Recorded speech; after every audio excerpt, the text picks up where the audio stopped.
Alright guys, now we're just going to jump in and try out the Rogue and see what the Rogue is all about.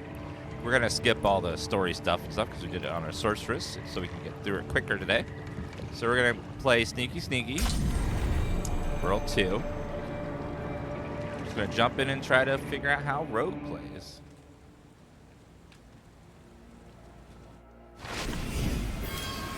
I should find better shelter before I freeze. This should also,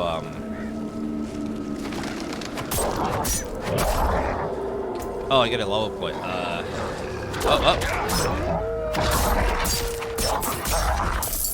Alright, what's the Rogue's abilities?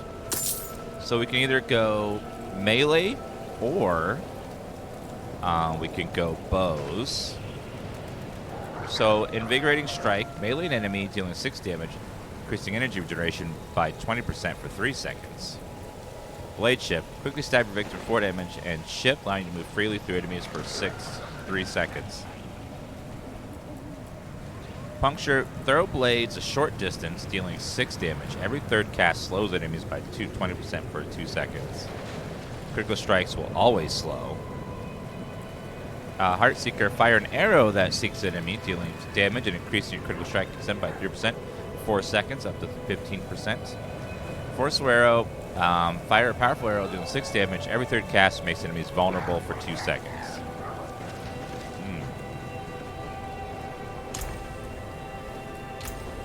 So it's do I want more energy? Or do I want ranged?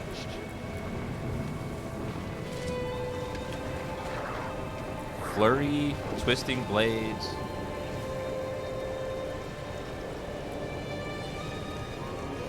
Let's try.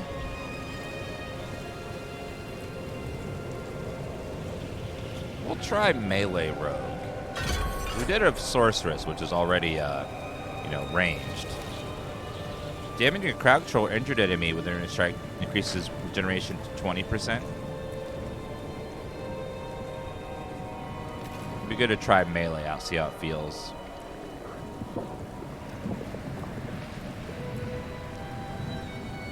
Damaging a crowd control increased energy regeneration. I guess we'll try that out.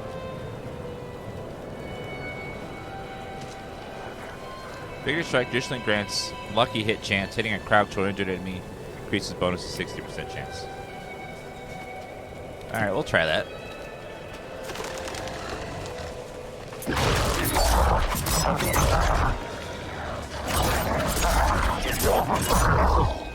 And every third hit with that was going to be a crit for sure.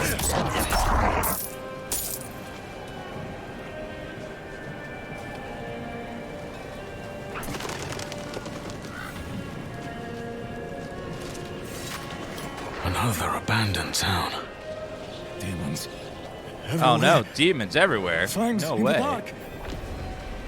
Ah, he bit me. Careful. I'm level He's a 33 wild and never one. seen or spit any of those abilities. What? Okay, you're already lying because the max level in the beta is 25. So either you hack the servers or you're a liar. What's it to you? Come, I'll explain. I know. At least like make it believable. There is evil Get staring to like in the 10 or ruins something. to Be the like, north. what? No way. That poor monk back there must have gone inside. Even a holy man like him was driven mad by whatever he saw. One thing I noticed is that all your progress carries over between characters for rewards. So, for example, if you clear and get the extra skill points on one character, it carries over to all your subsequent characters.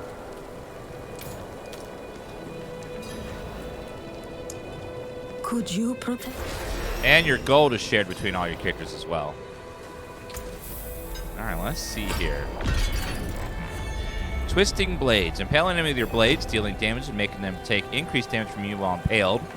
After 1.5 seconds, the blades return to you, piercing enemies for 21 damage. Flurry. Unleash a flurry of stabs, slashes, strike enemies in front of you 4 times, dealing 18 damage to each.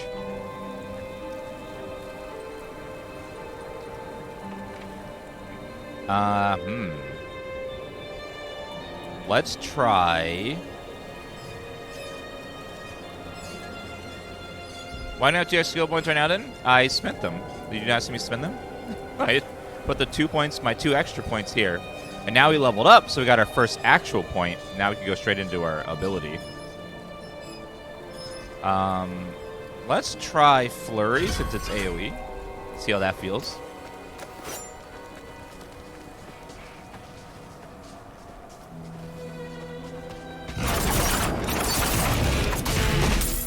Seems pretty good.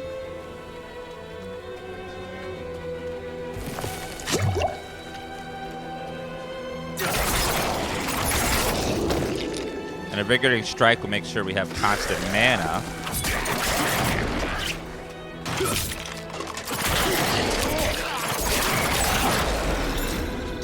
Not too shabby.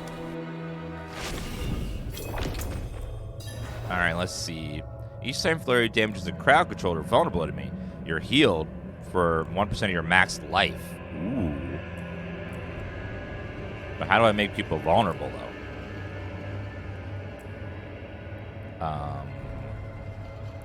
Vulnerable.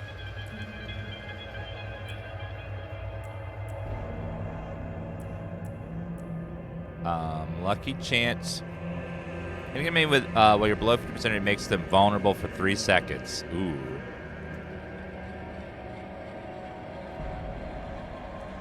That seems good. Dump my energy, and then I can heal.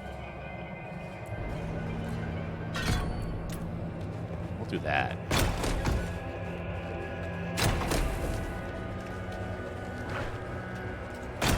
So that'll make them vulnerable constantly.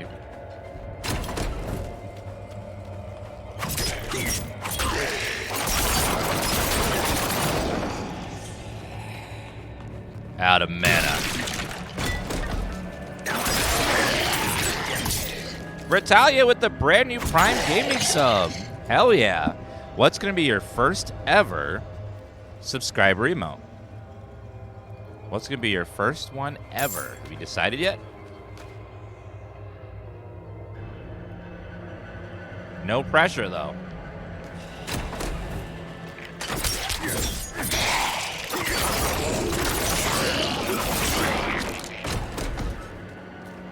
There's no pressure, but, you know, it's your first emote ever, so you only get one first.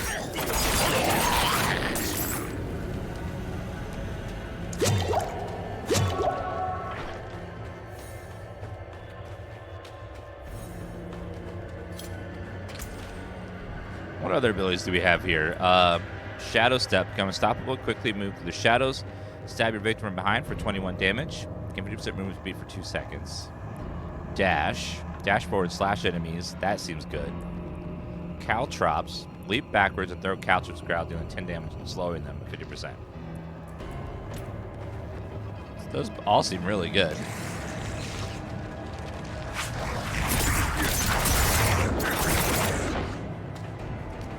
Those seem like nice. There's a lot of emotes to choose from. Give them patience, guys.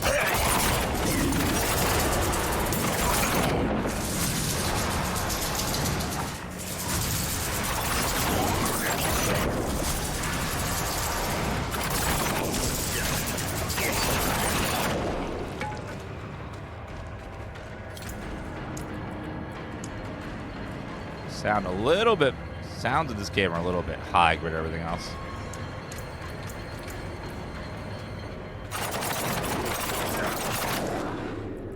Probably 70 is a good balance between the two.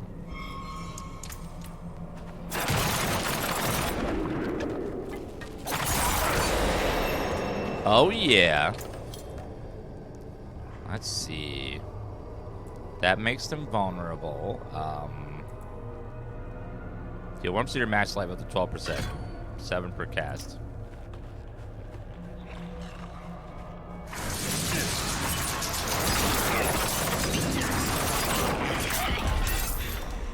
Seemed like some very good damage there.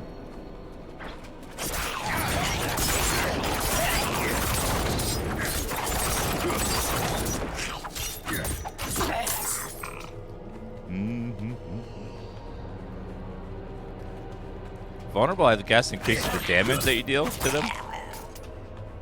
Not sure by how much exactly.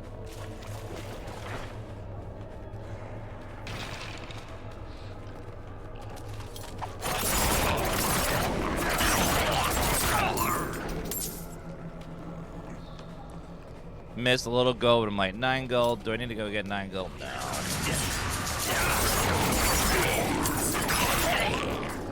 So far, the AoE ability is pretty good. I just worry about things where there's lots of ranged enemies all scattered around. Or they have a way to deal with that.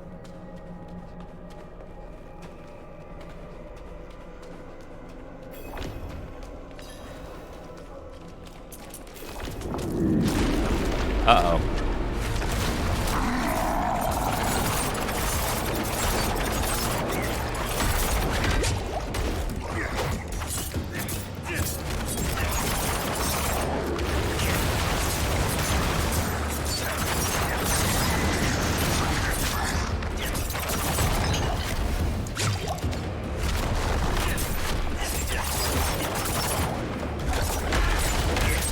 Single target. Not super impressive. Definitely no sorceress.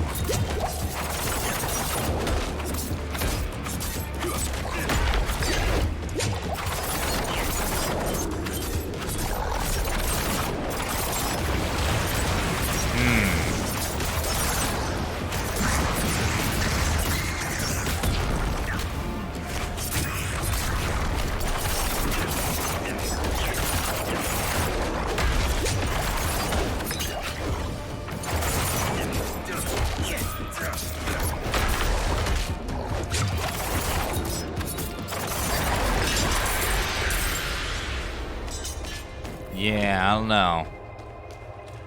It was feeling good till I got to that boss, and now I'm like, I don't know.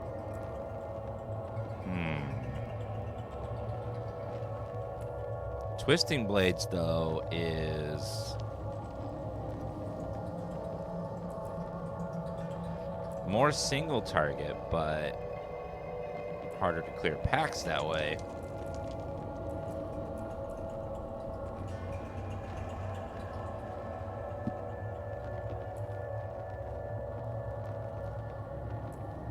Flurry hits any vulnerable enemy. It'll make all enemies vulnerable. For that cast. Okay. The health potions are very balanced. When you start getting to harder fights later on, around level 25, you'll go through your whole potion bar. Try to stay alive. You've returned. It gets rough. The old ruins are clear. Lost souls! For all of you!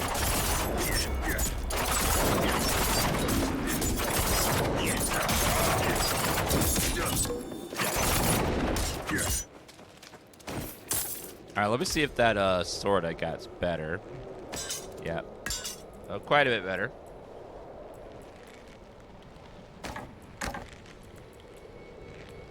$30 damage per second bow. Yeah, we'll have to see. Put that on there. Plus physical damage is nice.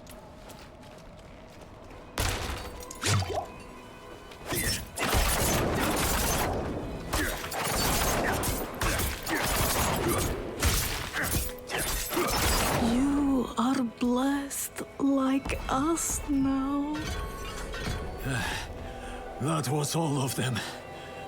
Light willing.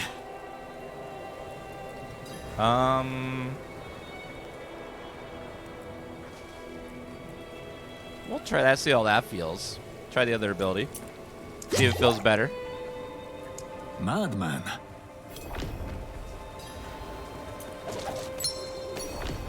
Chapel key. Oh, and Dan, thank you for that resub. Oh, did I miss the first emote? Let's see. Ooh, Dan Evil. That's a good choice for a first emote. Very good choice. 'Tis a classic. Only fire can cleanse the darkness. They're definitely going to add more classes over time. Like the ones I was 100%. fed. Is this real? You came to thank the light. You collapsed inside. I imagine this game's gonna get constant updates, and then they'll add classes over time. Like 100%, some sort of paladin or crusader is gonna get added.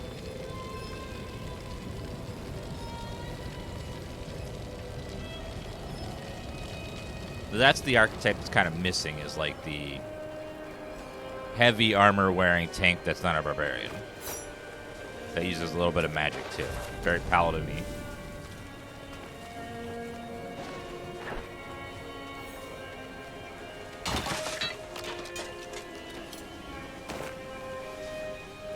Tell me why my grandma kicked me out just because she caught me geeking off her oxygen tank.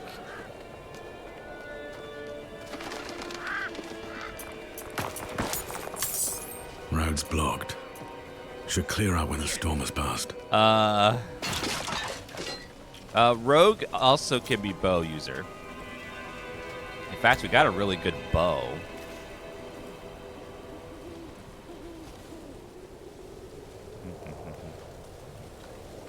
We could try...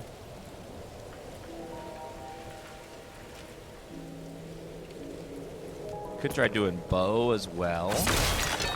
See how bow feels. Melee hasn't been feeling super good on the rogue right now.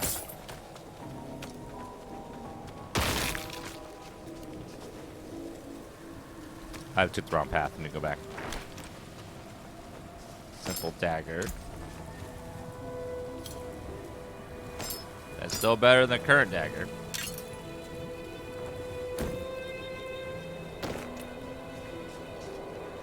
Yeah, melee so far, I'm going to give it the good old try, but so far it's not feeling great. I feel like very limited compared to like a ranged user. But we're going to try out the other abilities and see if they feel fun. So we were trying out Flurry, but Flurry's really bad on bosses. So we're going to try out how this Twisting Blades feel. Alter Lilith. Hopefully better.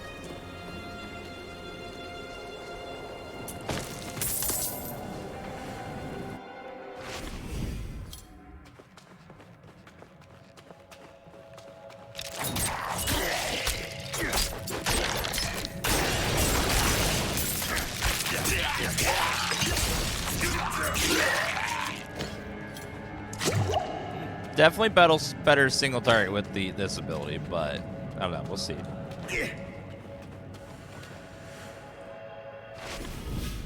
Yeah, we're gonna try for a little bit longer and see how it goes. We can respec infinitely until level 15, so we can keep trying to see how it works. Active cooldowns reduced by 1 per enemy they pass through, up to 2 seconds. Don't have any of those to worry about.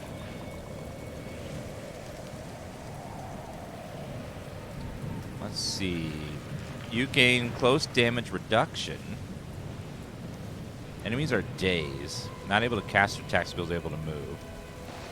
While impaled. So they can move but can't attack. It's pretty good CC there.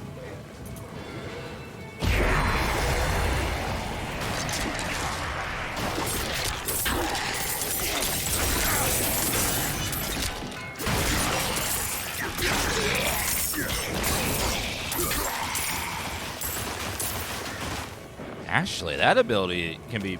So you stab someone, and then you run around, and then check someone else out, and then... That's not bad, actually. That does good chunky damage. Just gotta position yourself right so it hits people when it comes back.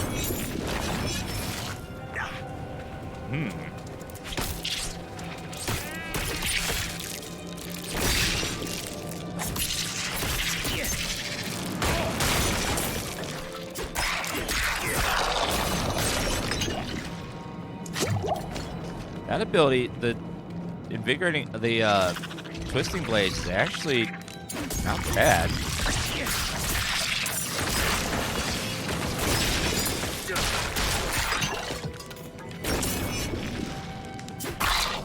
Simple dagger. 1 damage per hit. Boop.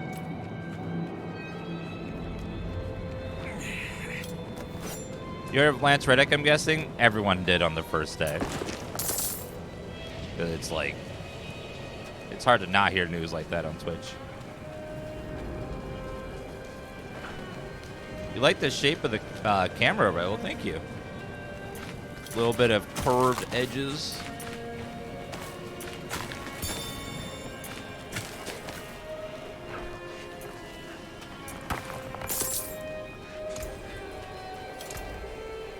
Also, your materials are also shared between all your characters. So if you go around messing around on other characters, all the materials you gather are all saved in one giant collective pouch.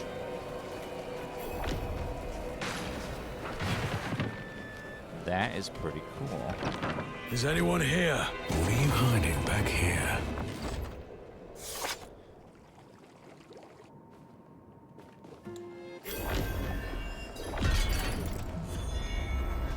Let's go, Larath. We need to get to the north.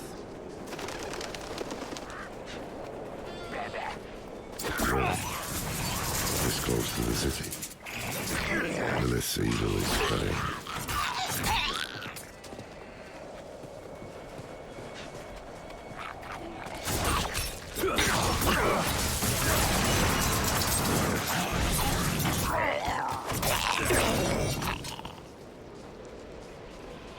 Definitely getting better.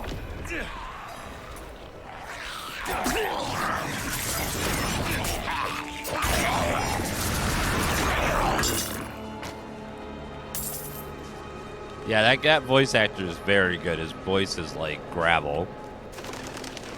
Very deep and rough.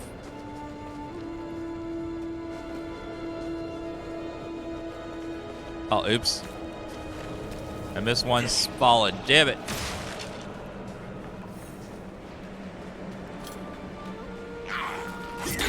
Never thought I'd live to see all this. Sounds like Vin Diesel. Vin Diesel wishes. The angel in Arius. Let's not linger. Key Overshad lies just ahead.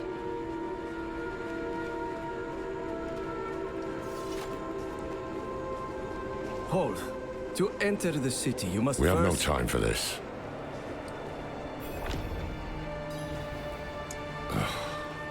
To enter Key... Take a piece of holy cedar wood from the Yeah, shrine yeah. and inscribe it with the seal which troubles you. Greed. Greed. I want all the loot. I must have all the loots. Don't squeeze me. Thank you for that 41-month resub. You Appreciate must that. feel as though a great weight has been lifted from Psych Bear, Pizza Toast Man. you. Welcome Own to Muscular Shrimp. Kyovashad. Thank you very much, guys.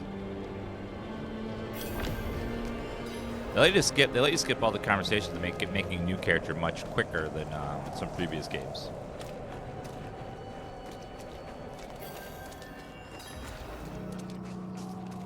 So, what did you write? I'm off to the dry steppes. Something about greed or gluttony, perhaps? Cracked hooves, sway back, cloudy eyes. This pup thing is practically crawling. This early stream is tickling my pickle. Okay. Cool. So... Wait. The old man sold me this too. He said he didn't need Strange it anymore. amulet. I know, I'm just like, okay. Thanks, I guess. Appreciate that. Ah, apologies.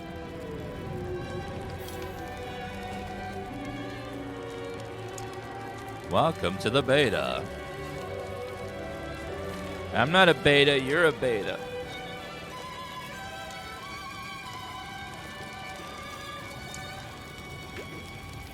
Yes, well, Boza. Just grab all the quests.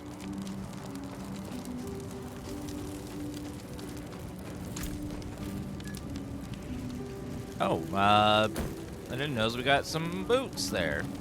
I'll take them, and also bow's fine.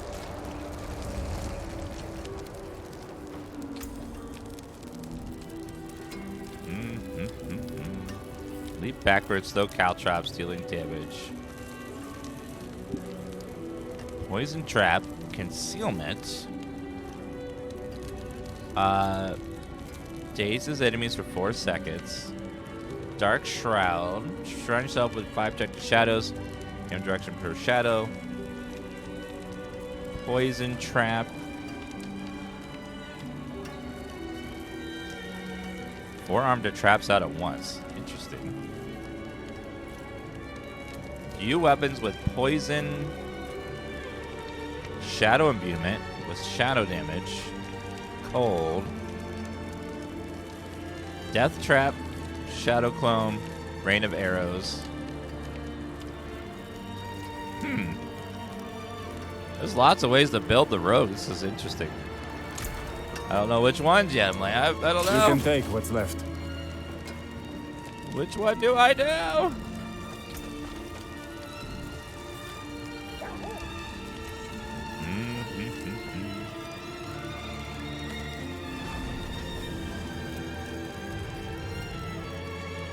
Let's go talk to the lady, get the main quest going. I love that music. It's so nice.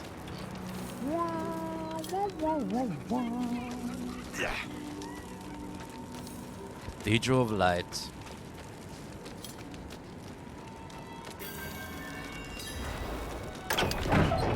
We were born in sin, children of darkness. But the Father's light can be sought through penitence and faith. Yeah. Walk in the light. Barrage, 5 arrows, dealing damage. Rapid fire, 5 arrows, dealing damage. Oh, you're available now. We must... Here, take the knight's report before you go.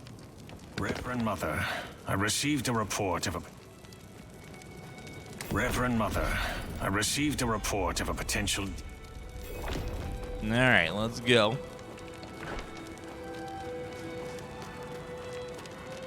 No, when you die, nothing happens. You just lose durability on your equipment. You don't drop anything.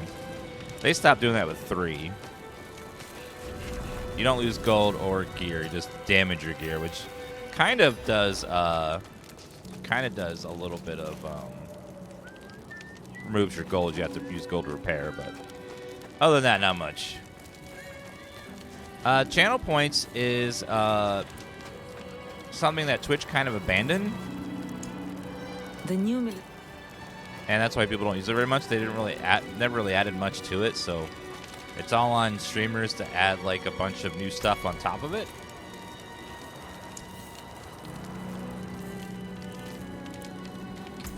It'd be cool if Twitch would add some stuff for you to do. But they just did not. They just kind of released it and left it there and never really done anything since. What is the... Okay, E, there it is. I think it's cheer. Efficient. There we go. Thanks. I hope they don't get... For 100 Thank you. generations, hell itself imprisoned Father Inarius. Yes, But they could sure. not break him. Yes, it did, Grandma. Sure. Very good. Our lights are broken. Don't spend points on them. Because I gotta go down and, like, resync the connection. It's annoying. Because we lost power the other day. So don't spend points on the lights.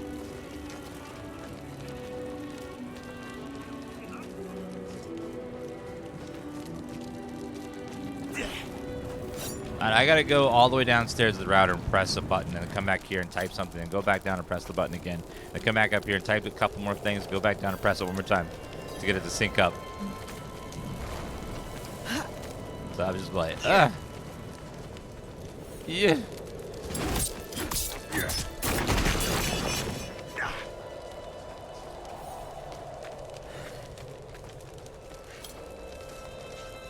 There's an event over here.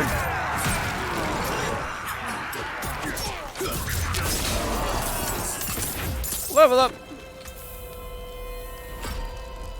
All right, let's see. Shadow step. Come and stop them. Quickly move through the shadows to stab your victim from behind. Gain movement speed. Slash through enemies for 19 damage. That sounds fun. Daggers, 5% increased damage to healthy enemies. Swords, increased damage. So get 2 charges of dash. Cool. So stab.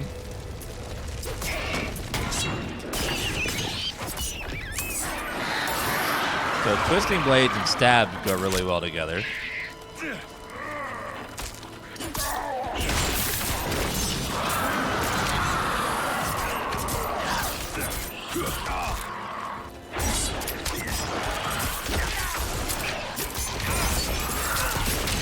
Woo! That poison's brutal.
Okay then. Not terrible, but okay. Makeshift bow, Strider's crown. Poison resist. Another bow increase. Herb cache. I'll take all those. Beautiful. Yeah, next week we'll be doing Druid and Necromancer. Decided to try out both.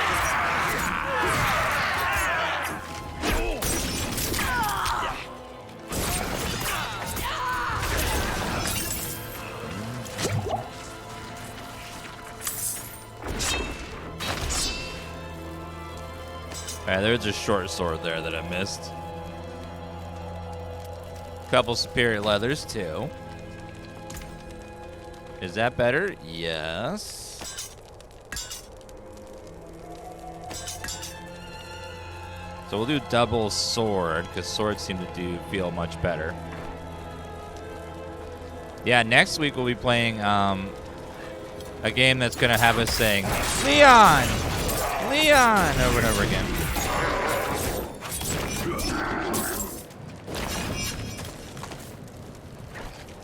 Leon!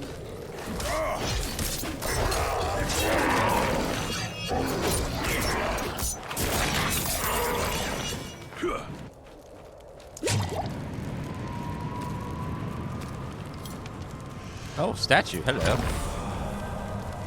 Willpower has been increased by 2 on all characters. Nice.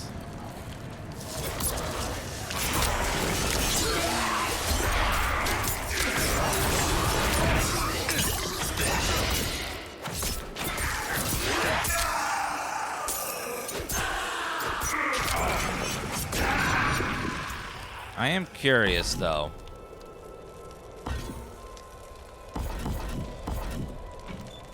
Just how much better ranged will feel. Forceful arrow, Heartseeker, Thrown blades.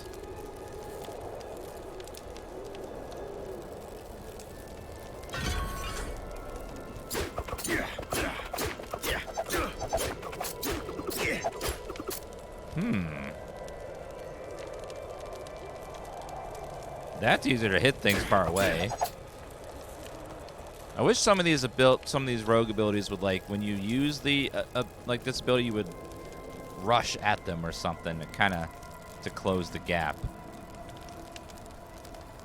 Gain energy and puncture damages a crowd-controlled enemy. Every third puncture will also ricochet up to 2 times. Throws 3 braids in a spread. Vulnerable for 2 seconds.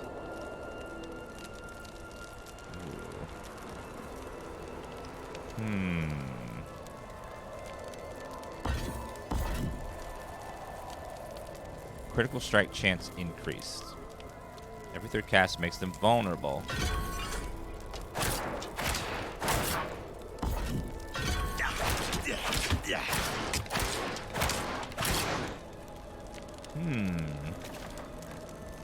Yeah, I don't know. It's like trying to figure out like a good combo of abilities.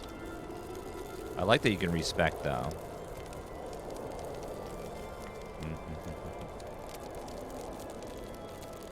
30% original damage. That one's not necessary. Yeah, Shadow Step is fine. Well, actually, Shadow Step. 9-second cooldown is not bad.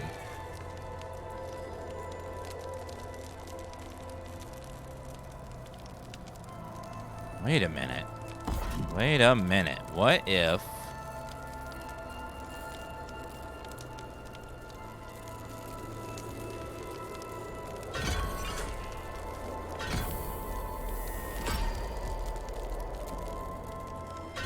Now, what if we do Twisting Blades like before?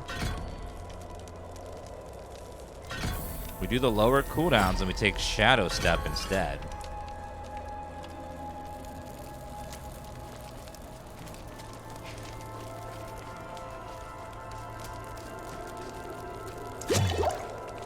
We'll see how that feels, if that feels better.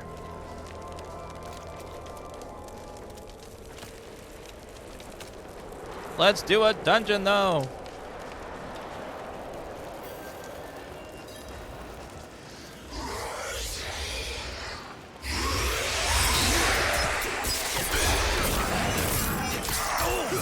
How do you play? Just Google the answer. It's very easy. Just Google, how do I play Diablo 4 beta? And then you can click links and stuff, and it's much easier than me just saying it, and you have to Google it anyways.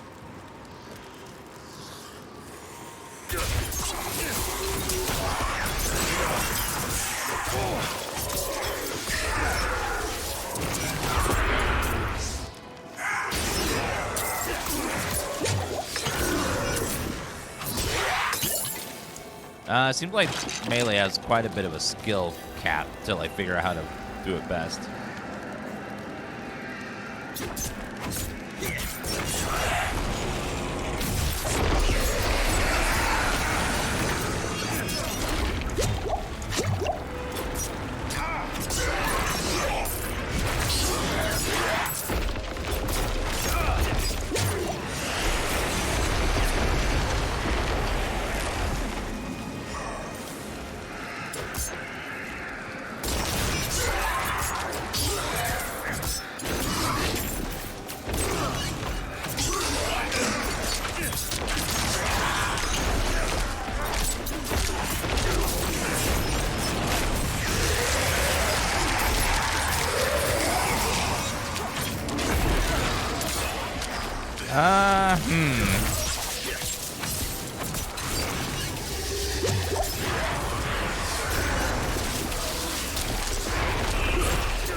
I don't know. Melee just feels very clunky. At least right now. It probably just needs all the stuff together to work properly. But it just feels like, I don't know. Feels awkward.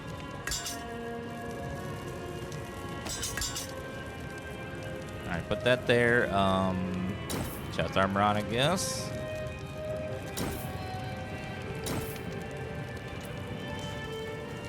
Let's see. Shadow Step just has too long of a cooldown. Let's try Heartseeker.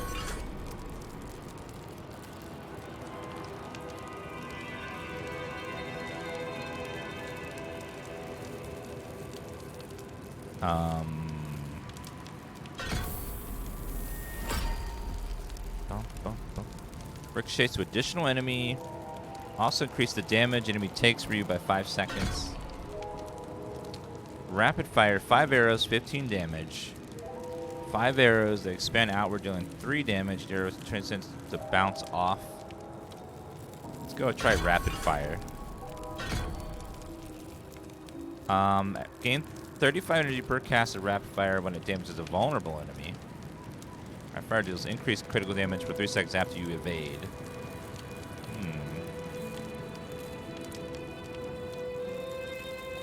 The beta ends tomorrow.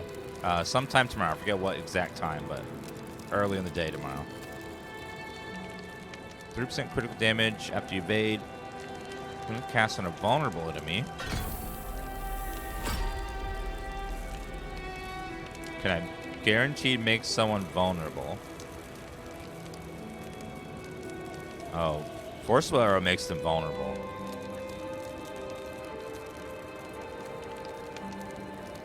Knocks back not only to their close, they collide with the enemy, they are both knocked down. Pierces through vulnerable enemies.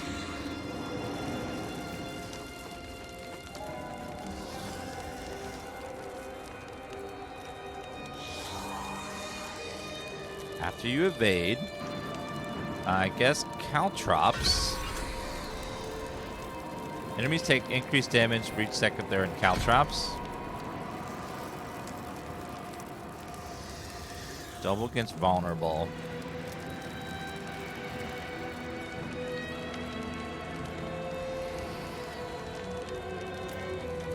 So caltrops makes me go, whee!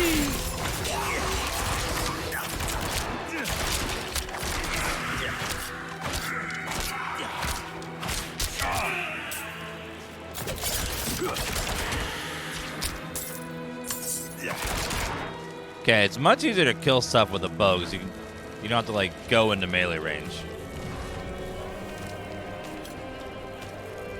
I like it.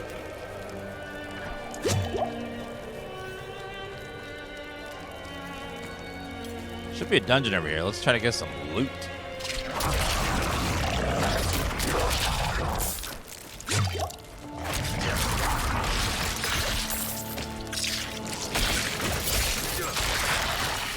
Thank you. Yeah, I don't know how you fire that fast with a bow. Is it like, do I have a machine gun? Manifest, thank you for 115-month resub. Appreciate that.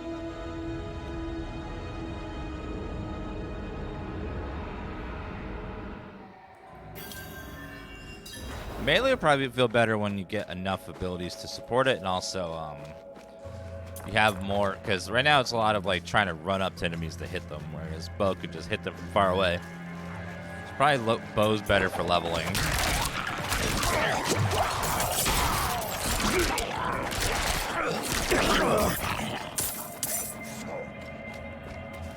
Rapid fire does feel good. Does feel nice.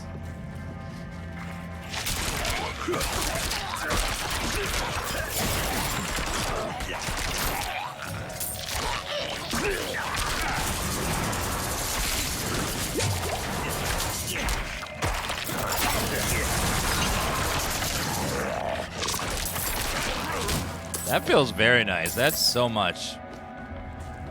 That hits really, really, really strongly, which is what you want for leveling. That feels very good.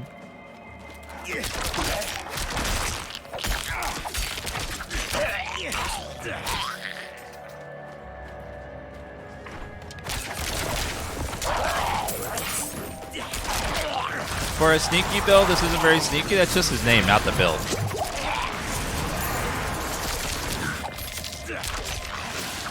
My character's name is Sneaky Sneaky. There isn't really any stealth yet, so even the melee is not very stealthy.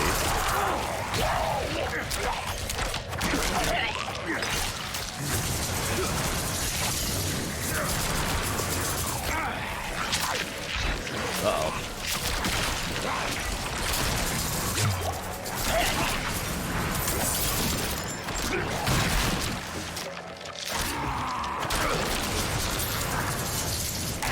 No, his name is Sneaky Sneaky. Thank you very much.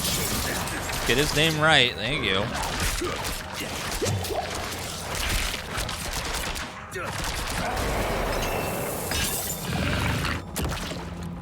Need to find a way to force him into vulnerable. What if...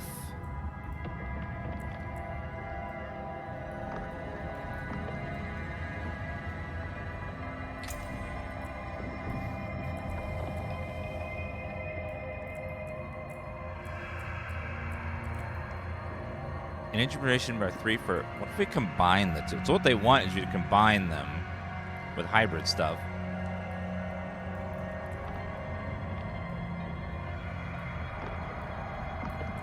I don't know. We'll see. Forceful arrow knocks back. This one increases damage. Every third cast makes enemy vulnerable.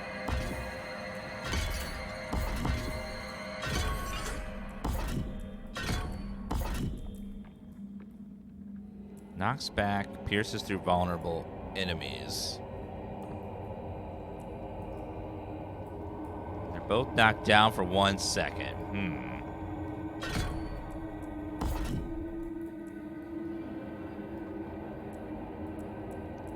Caltrops deal cold damage and chills. 5% crit chance against enemies inside your caltrops. Double this amount against vulnerable enemies.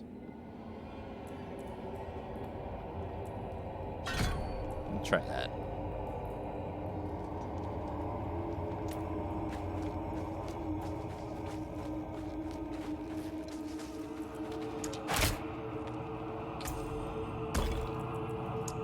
Okay, let's put this back over there. And we'll see how that feels.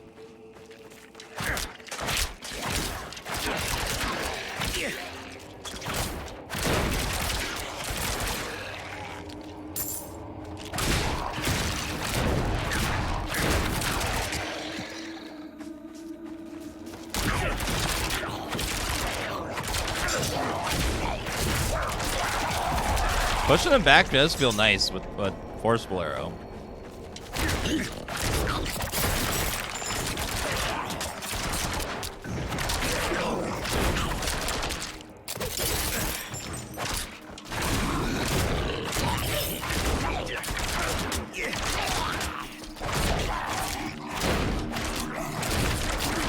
That feels good. I like that.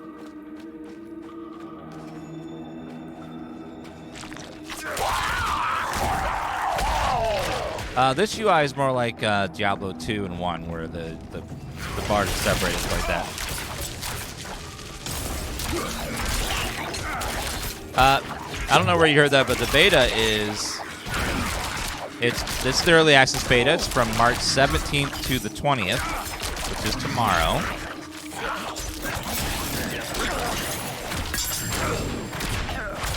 So you got until tomorrow to play.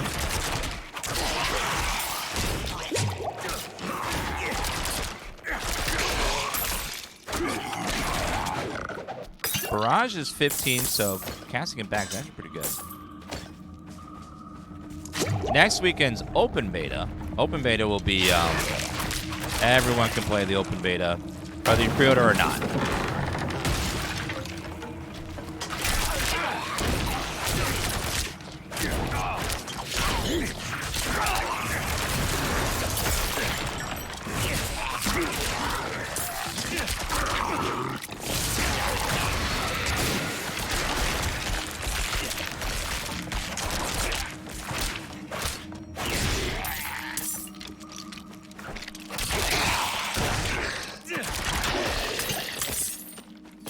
Lost pack.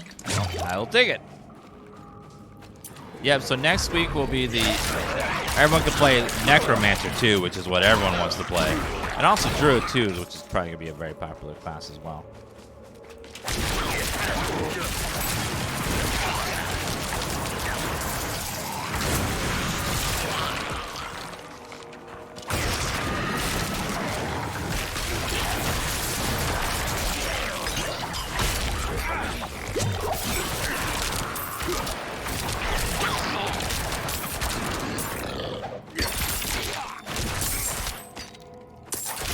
Okay, thank you.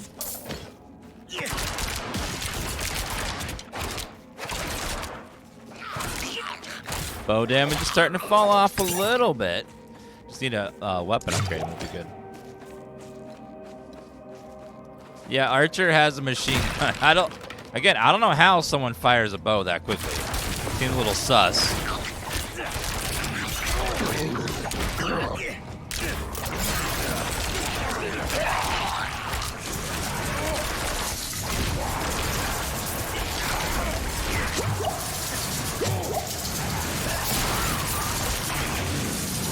I'm frozen. Okay.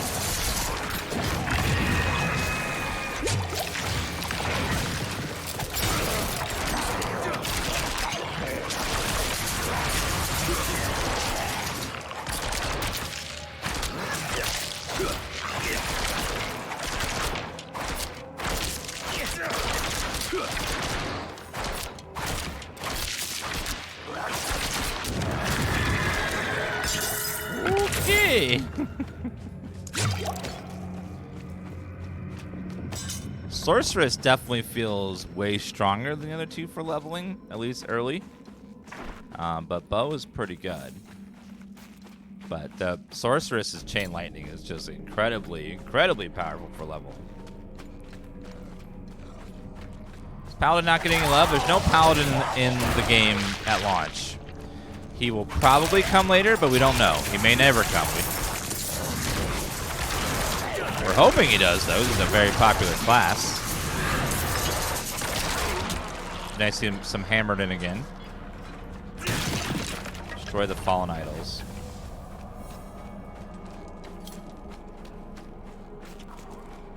How'd you get mana on the right side? That's just the default PC UI. If you're playing on console, it has a different UI. Or if you're playing with a controller, different UI.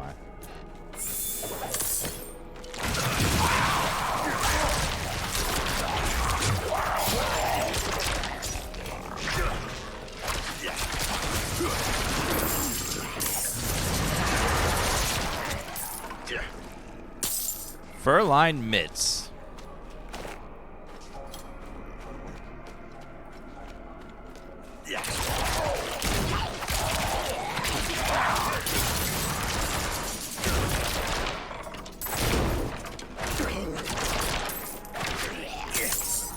Thank you.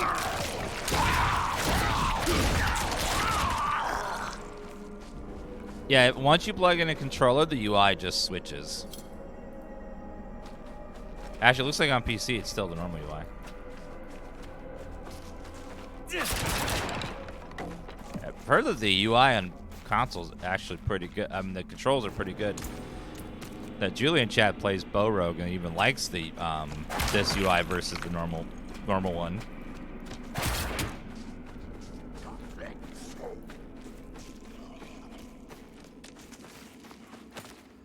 Over this way.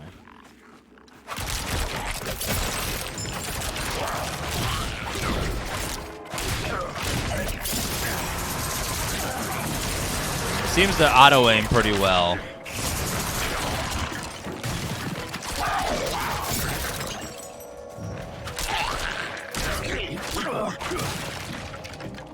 Yeah, it plays really well in controller. They did a good job with it.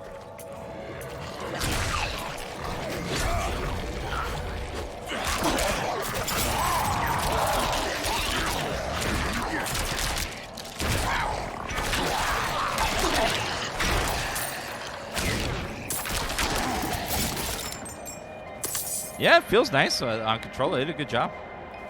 I still prefer mouse though. So for precise aiming on specific targets. It feels good with a controller.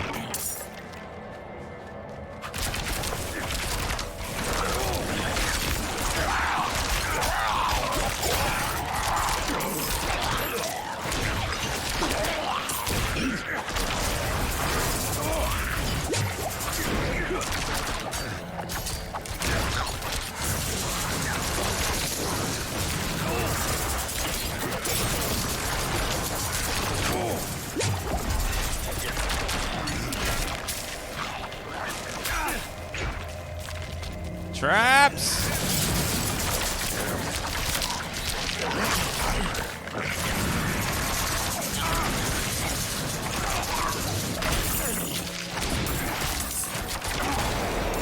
Woo! Okay, another level up. It's getting a little juicy there, damage-wise. So now I have to upgrade something higher level.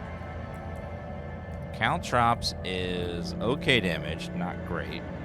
Slowing is nice in that. Slashy washy.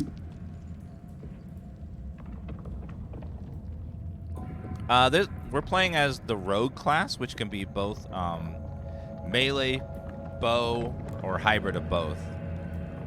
Whichever you want to do. Not much damage in there. Increase in there. Not much damage increase in there either. Any good passives over here? Bows increase damage to vulnerable enemies.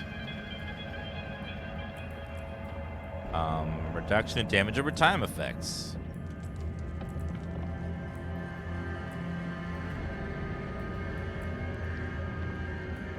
%12 damage is not bad. Evade cooldown is used by 0.5 seconds when you daze an enemy. Knocking back, knock down enemy. You gain 5% increased crit chance against them for 3 seconds. When you critically strike daze enemy, they're knocked down for 5 seconds. A lot of CC there.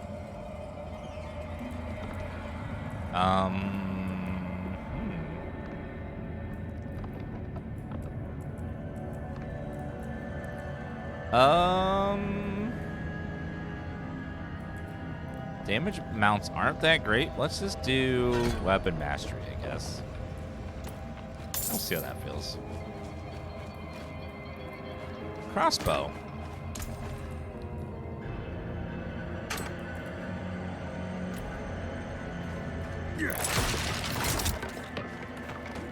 Slightly more damage. A little bit, not much, but a little tiny bit. Could help a little bit. Yeah. How do you have 5 max potions? It's under the map objectives. M and then press Y, I think. No, or M and then W, I think. On the world map, there's like objectives, and one of them is increased potion charges.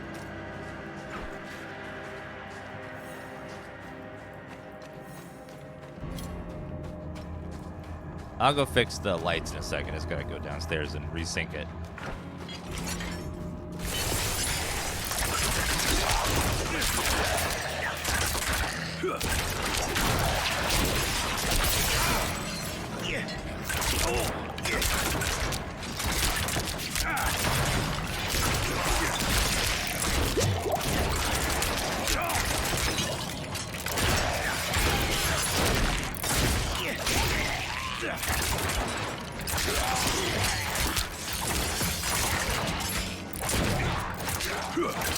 Okay, then.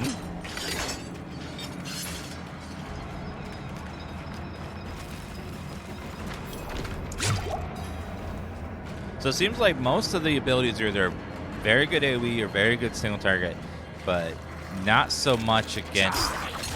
Not a lot of abilities that are really good at both. At least at this point.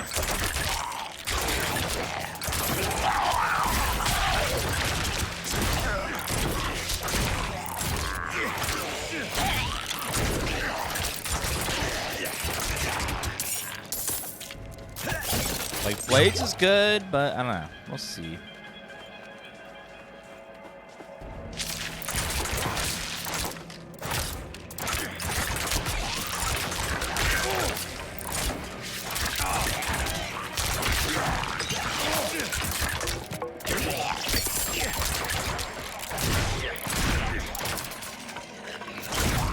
I can't tell if I like melee or range better. It's kind of like a toss-up.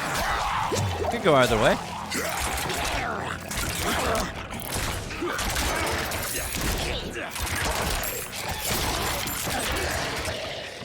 Let's see, what is... Next we get our poison traps. Smoke grenade, concealment. Using an attack during concealment will break concealment.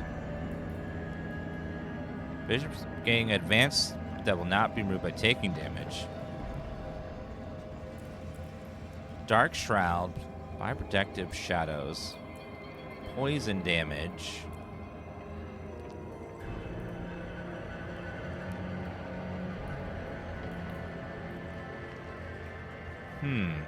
Well, I think... it is effective what it does. Kind of want to play around with different things, though, until we get to max level. Just to get, like, a good mix of stuff and feel how different playstyles feel.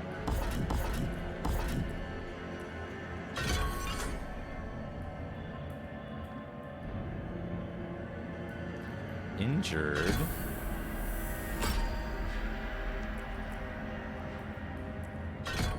Makes them vulnerable. 49 damage. 37 damage. Dealing 59 increased damage.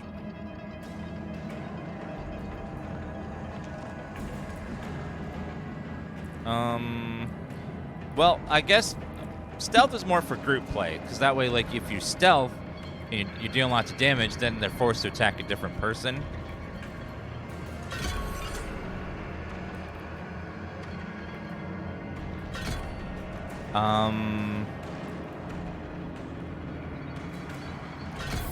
Improved Flurry seems like it could be good.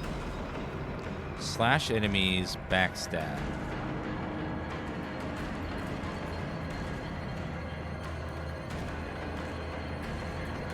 Caltrops is not great for...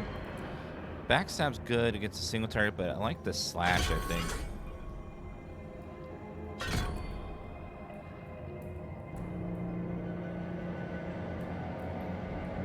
We'll be dazed. Crowd control enemies probably won't happen. Swords increase damage. Hit by... Dash slows enemies hit by 30% for 3 seconds. Enemy hit by slowed, already slowed, will be dazed. So I could go slash to, like, in a group. To help CC them a little bit.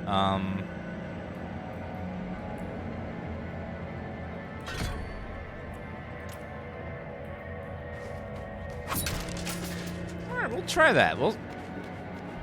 I believe melee could be good.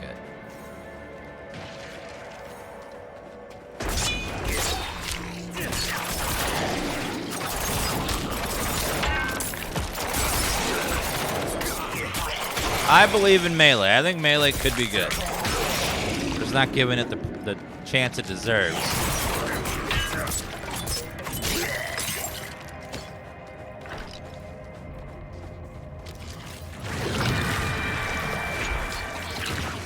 Whoop! Whoop!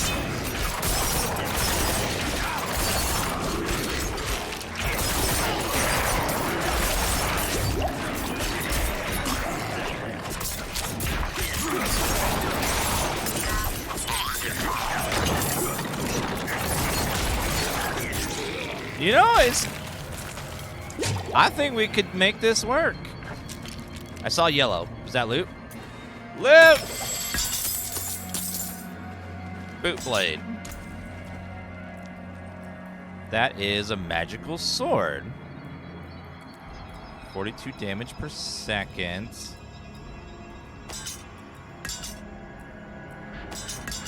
Okay, switch those out. Any good loot here? No, I'll take the damage bonus. Oh, rare sword. Ooh, yes. Main hand, offhand. That's pretty good. Willpower, attack speed, lucky hit. Yeah, even though it has less armor, it's still good, better. Alright, that should go pretty good.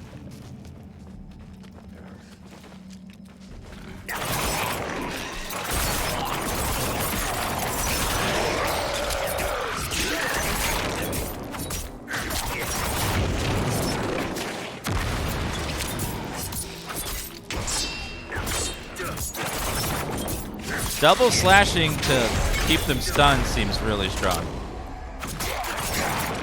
You've unlocked a looting aspect. Oh, is that the boss? Life amongst the fallen, week 4. I dedicated this week of my research to the making of fallen demons' weapons. I summoned a fine specimen, the shaman Maliak, to guide me through the process.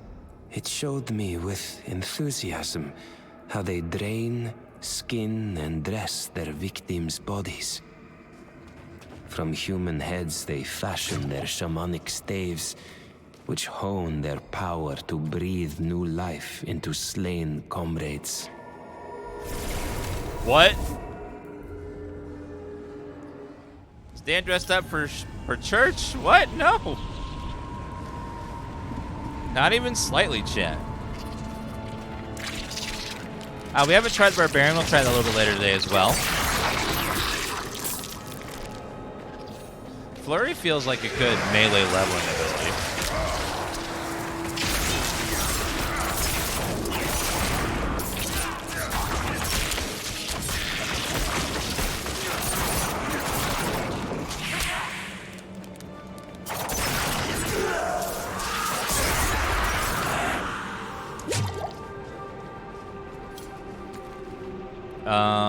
Another dungeon down here. Necromancer only.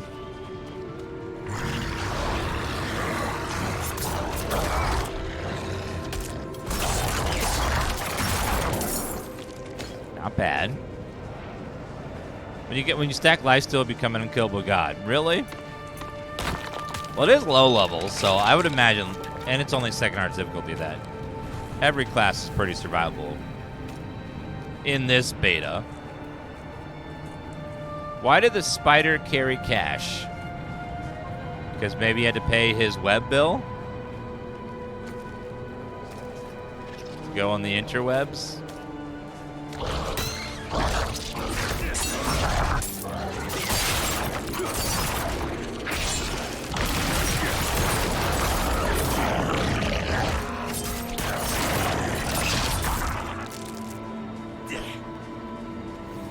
Is that a guard or a player?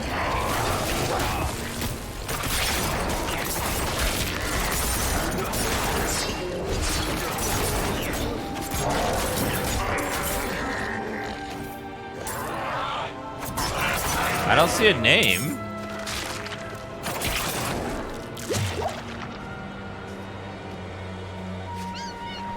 Some NPC just out here killing rabbits. Can you imagine living in the world of Diablo where just if you go hunting out for rabbits, there's 1,000 demons just trying to kill you just because, you know, why not?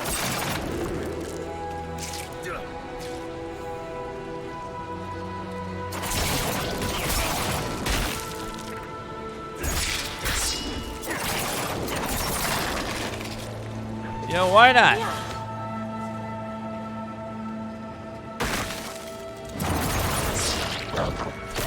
Greetings.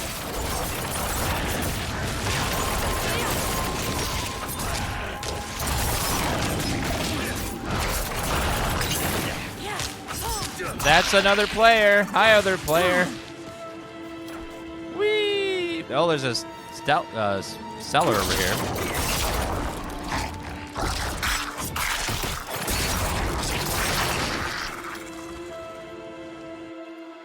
So far, I think the way the beta has it so there's limit on players in each area feels good. Because there's not too many of them that it feels not like Diablo.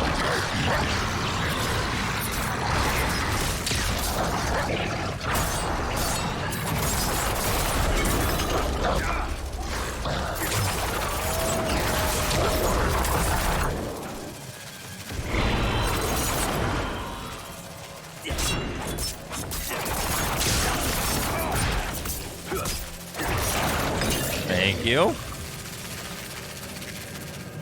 Take some shoes. Anything good here? That's okay. Nope. The rest of it, not worth it. It's all kind of like meh.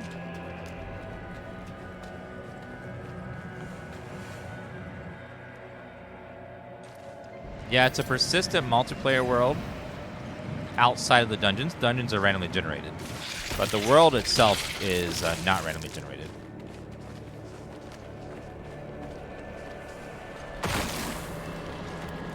Let's see what's in here.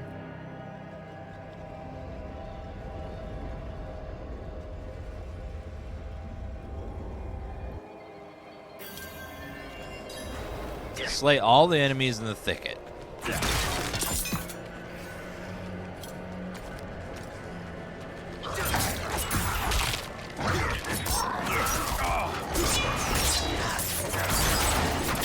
So far, that shouldn't do much damage, but it does apply a good CC with the daze.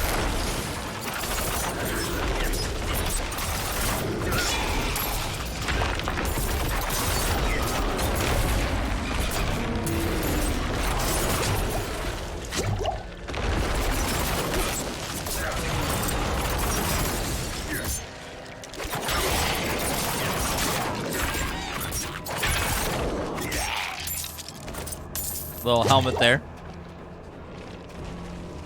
Yeah, items only taking one slot in the inventory is nice. It always sucked when like one item would take up 6 slots and it's like, oh no. It's so limiting, I just want my loot.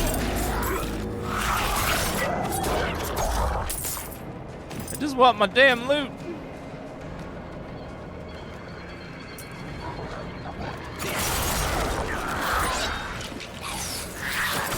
Yeah, next we're gonna get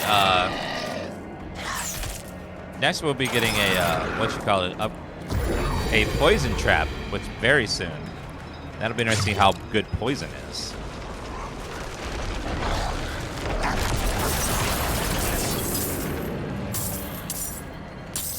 Alright, let's see here. Okay, maybe not next level, maybe level after this level.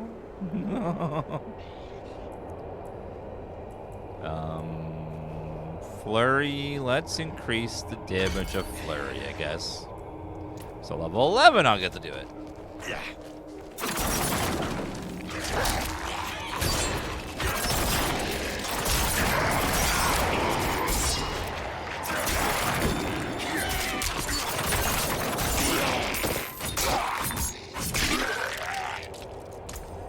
Which did I choose here? Let's see. Vulnerable will spread to vulnerable. Fading through an enemy will cause your next flurry to stun enemies for 2 seconds.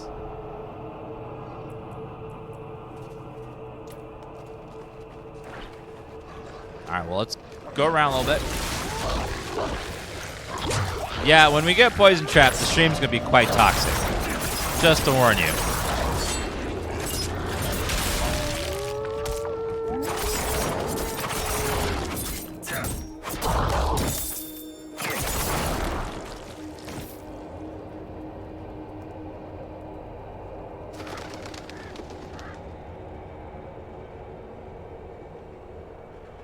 It's gonna get pretty toxic.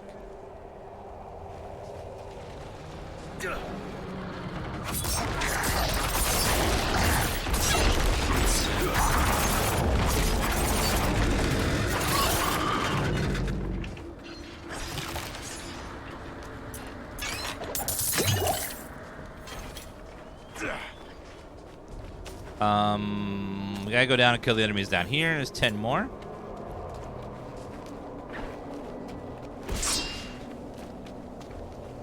The poison looks like it's gonna hit pretty hard. So that's defensive.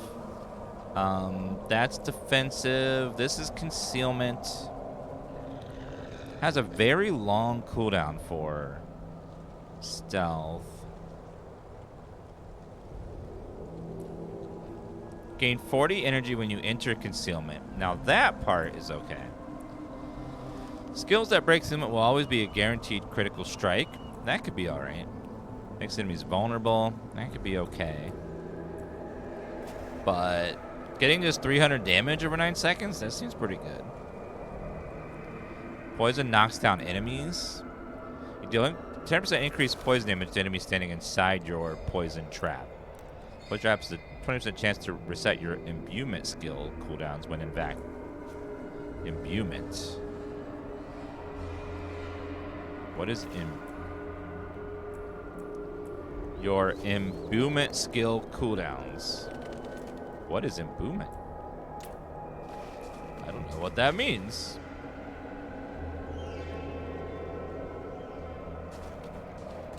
Oh, farther down the tree. Okay.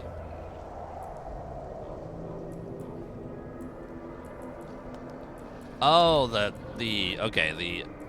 putting stuff on your weapon. That seems cool. So I can heavily stack poison, which would be awesome. That means if I view my weapons and then dash, I wonder if it hits poisons every weapon it touches. Every enemy it touches.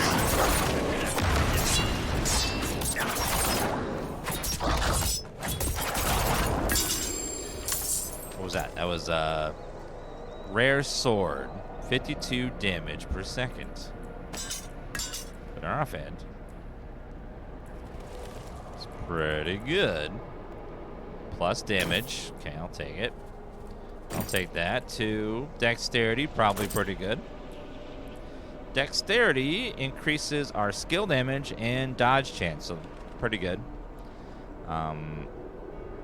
Healing intelligence is critical strike chance.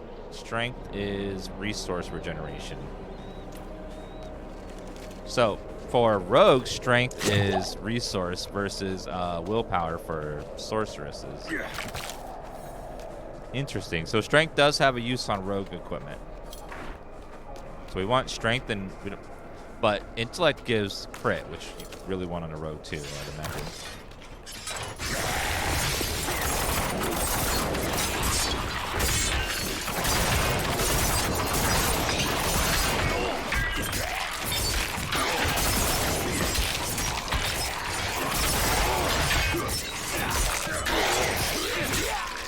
Vulnerable, vulnerable, vulnerable.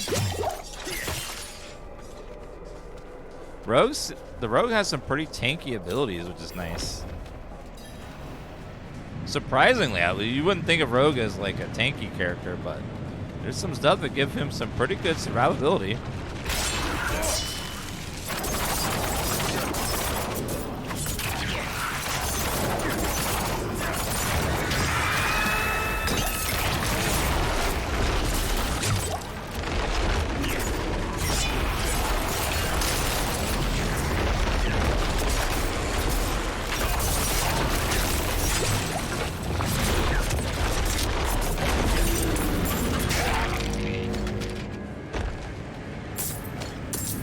Slay one more tree bone. Sir, I don't want anything to do with your tree bone, okay?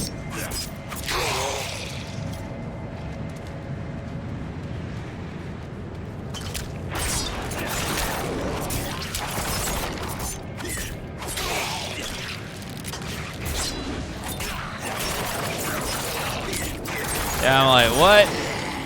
This is one of the few bright dungeons. Most of them are dark and creepy and sinister. This is one of the only open world dungeons that I've seen in the whole game so far.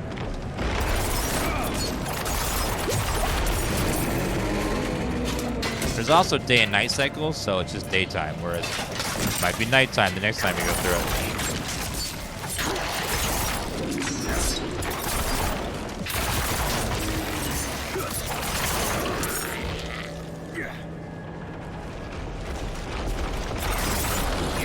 Caves can be very copy-paste.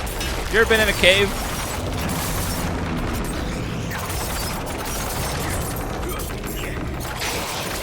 A cave is a hole in the ground that's, happens to go... Yeah. There's only so many ways you can make a cave look different than every other cave.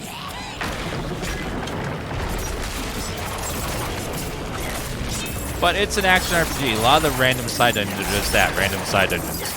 They're entirely randomly generated. And when you have randomly generated content, there's going to be repeats because it's going to pull from the same tiles sometimes. That's why handcrafted's always better. But random generation gives you lots of, you know, a lot more of something. Shadow damage and +1 to all stats. The stats is probably pretty good on that. Dodge chance. Eh. Nope. Like No Man's Sky, for example. No Man's Sky has 1 billion planets. But you're going to see a lot of the same ones because it's randomly generating them from, you know, only a finite set of assets. So there's going to be repeats and similar looking planets and stuff. It's just how random generation works, really.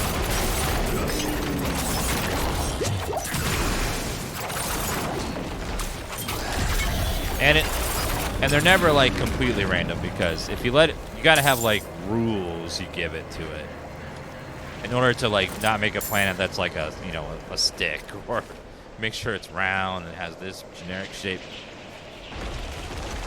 You could do completely random and get some really messed up, broken stuff. So they do the best they can what they got with random generation, but eventually AI will get good enough that it'll be able to make dungeons on its own in the future. Way more intelligently than it does now. And that's when you get truly random dungeons that are very different and very cool. It'll also kill us all, but we'll have really good games for a little while there.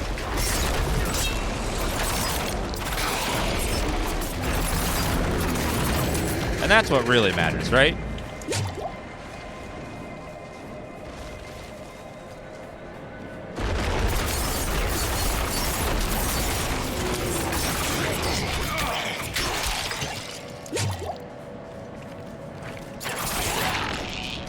I think am I done with this dungeon?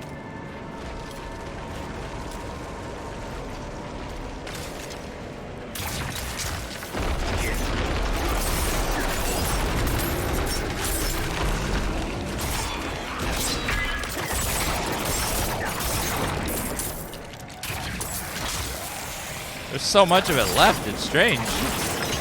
We've done so quickly.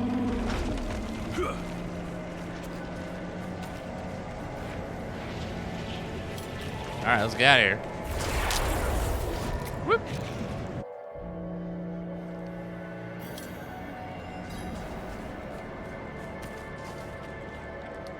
Paragon points. Ooh. That'll be fun.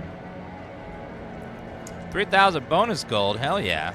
So you still get the extra bonus stuff, like bonus gold for each character you do the things on. I like that design.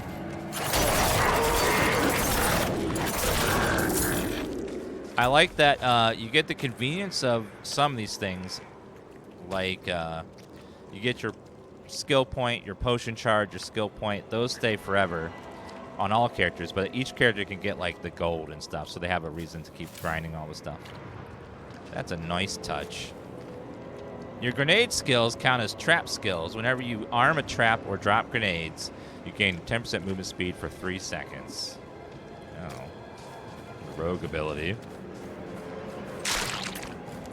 I really like Sorceress so far. She's great. My eyes on Necromancer, though. I cannot wait for next weekend to try out Mr. Necromancer.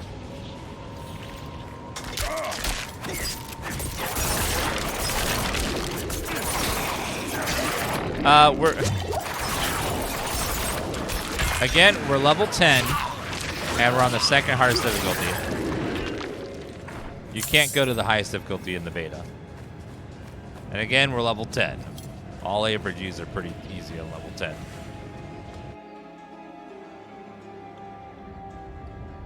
This is called the Rogue class, which is your melee and ranged hybrid class. You can be either.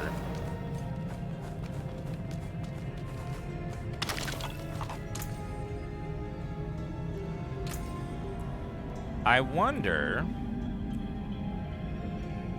Well, slow enemies, critical strikes always slow. When puncture damages a crowd-controlled enemy. Now throws 3 blades in a spread, dealing less. Hitting at least 2 makes them vulnerable. Every third cast puncher also ricochets 2 times. Critical strikes will always ricochet. There's so many different abilities to try out. This is going to be fun to figure out, like, what's the best.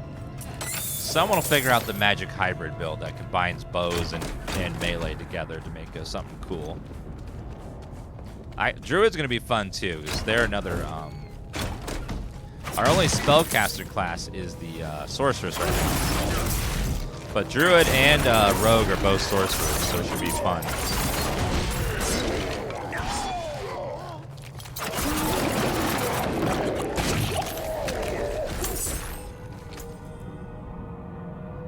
I wonder...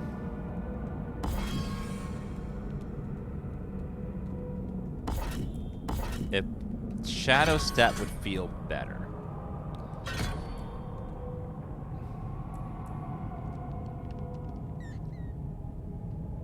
Shadow Step's cooldown is reduced by 3 seconds when it damages an enemy you haven't hit with Shadow Step in the last 4 seconds. Huh. Let's try that. Nice opener.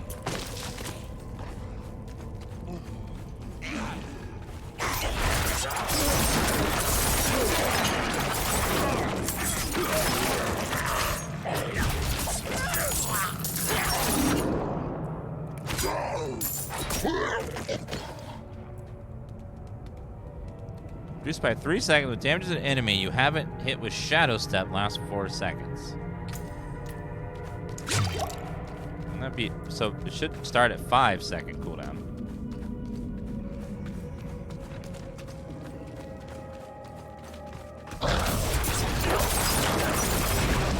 It's starting at 6 though.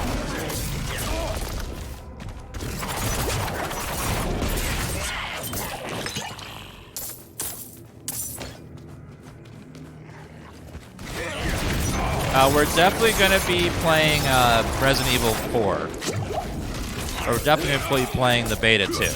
As Diablo 4 beta as well.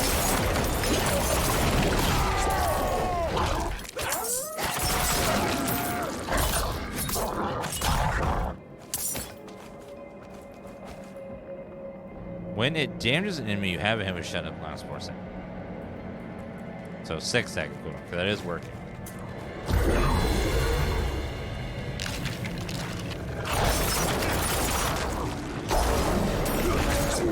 Level 11. Okay, now we get to do Poison Trap. It has no cost.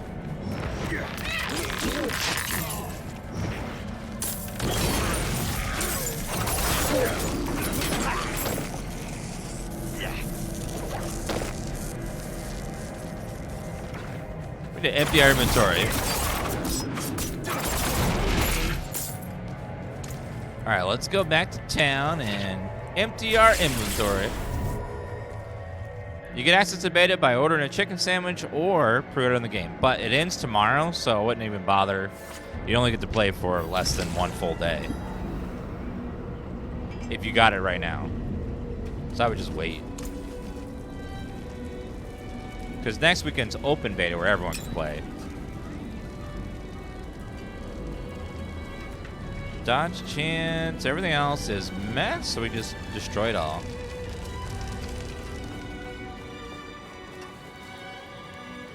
Let's have a look at you, hmm?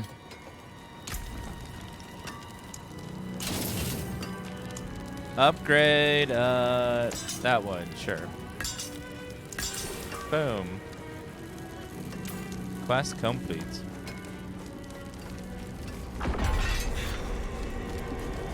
You can, yeah, if you're fast, you can earn the wolf pet still. If you really want the herb, but you can do that next weekend too. You can earn the wolf pet in the open beta as well.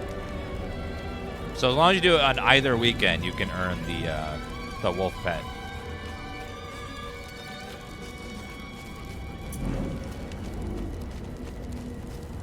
All right, let's see. Imprinting. Let's go talk to that vendor.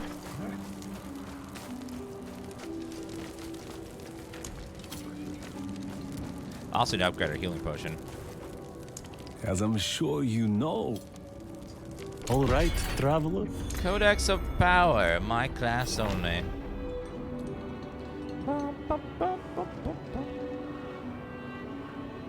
Once every 30 seconds? It's not worth investing in that this early and low level stuff.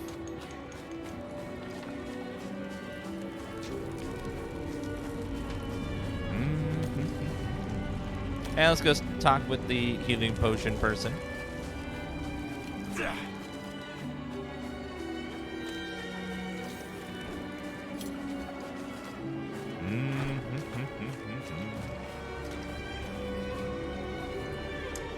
Well, you certainly have the...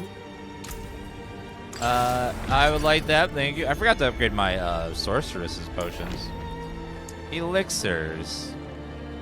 Increase overpower damage and experience. Attack speed. That's pretty good. Armor and thorns.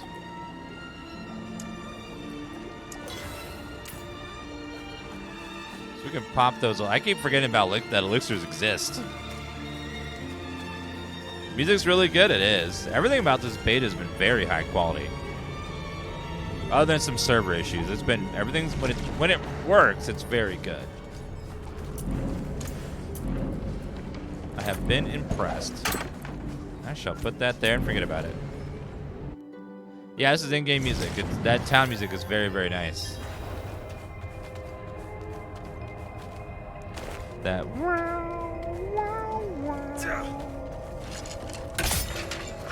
Uh-oh.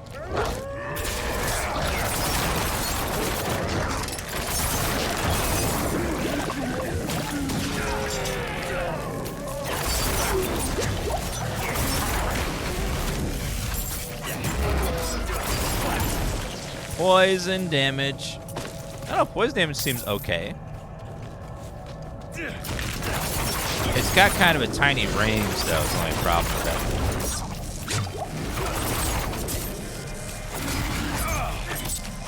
Seems like they stand in it, they get, like, it keeps stacking on them, though, so it's good against something that stands still.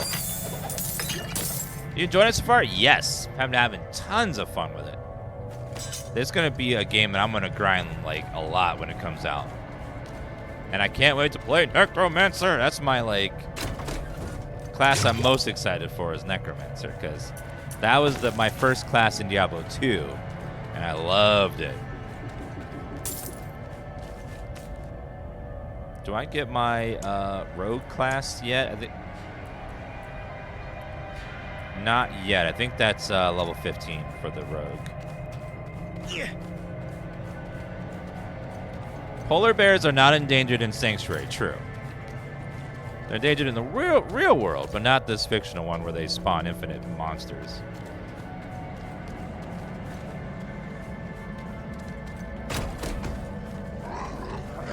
Step.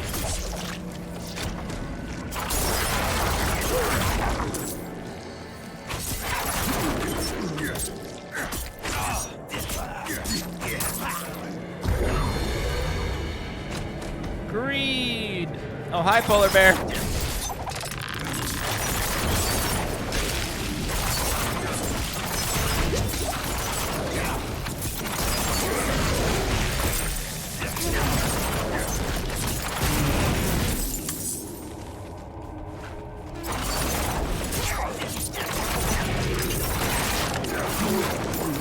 I don't know. So far, Poison Trap seems a little awkward because it has a long cooldown, takes a while to get going. What if you can stack 4 on top of each other? I was like, yeah, looks like you can. Wonder how long they last. Yep, the beta ends today. Well, probably sometime tomorrow. I'm not exactly sure, but it will end sometime today.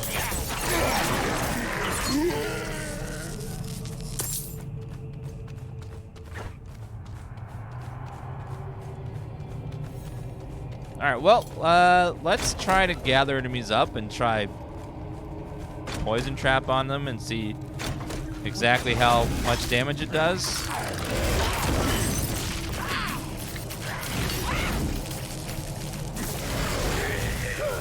I mean, it does do work.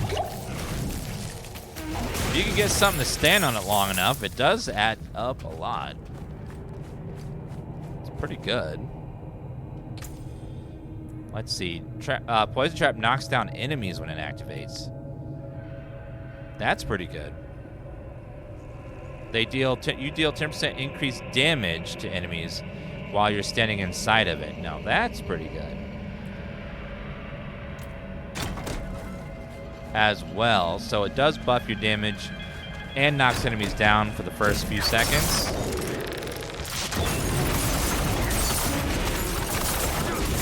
So it does seem pretty good. It's not bad. It just does make it so you kind of have to make something stand on it, which a lot of enemies don't want to stand still. But for now, it's fine.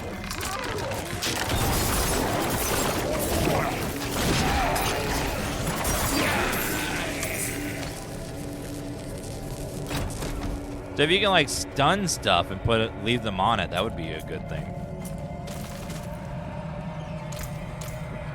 If I had like a guaranteed stun.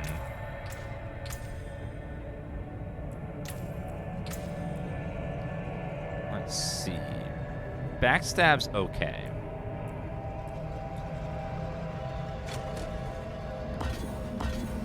I think I'd rather have something else instead of backstab, honestly.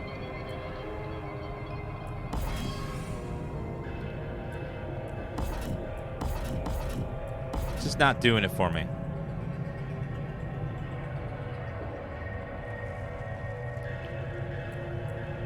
Slash is more useful for... Dash is useful for getting away from stuff and a little bit of damage as well.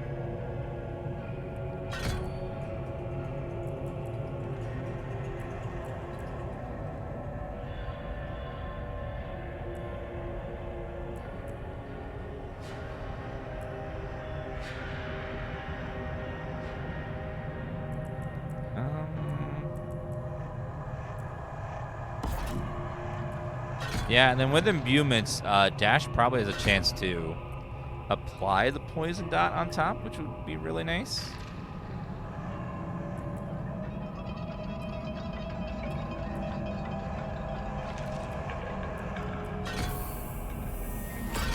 We'll try that, see how that feels. Sometimes you just gotta dash away.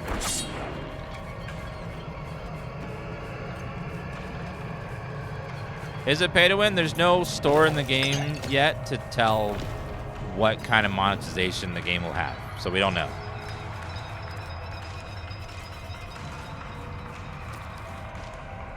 They say that the battle pass will be cosmetic only, and if they stay true to their word on that, then that would be fine. But we'll see. Sometimes a CEO up on top makes a decision that devs don't like and forces them to sell stuff, so we'll see though. But for right now, the first battle pass should be cosmetic only. And if it stays that way, that'd be fine. I don't mind a cosmetic only battle pass. But if they start selling like experience boosters or loot increasers or limited runs a day of stuff, then you can buy tickets to do it more. That kind of stuff is pay to win.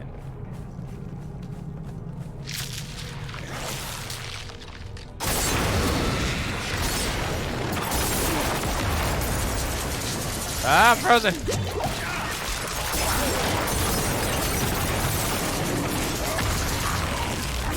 Frozen again.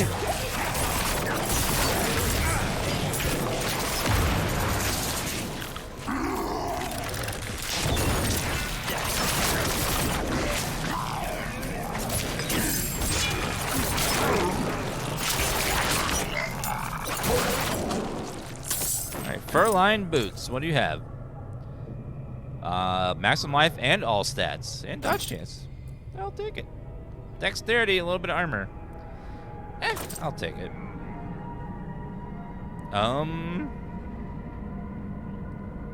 Still more damage than our current offhand, so we'll put that over there. Not too bad.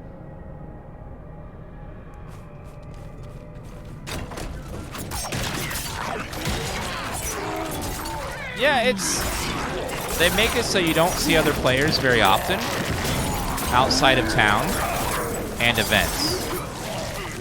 You never see them in dungeons, so dungeons are entirely single player. Unless you invite people in, you'll never see someone.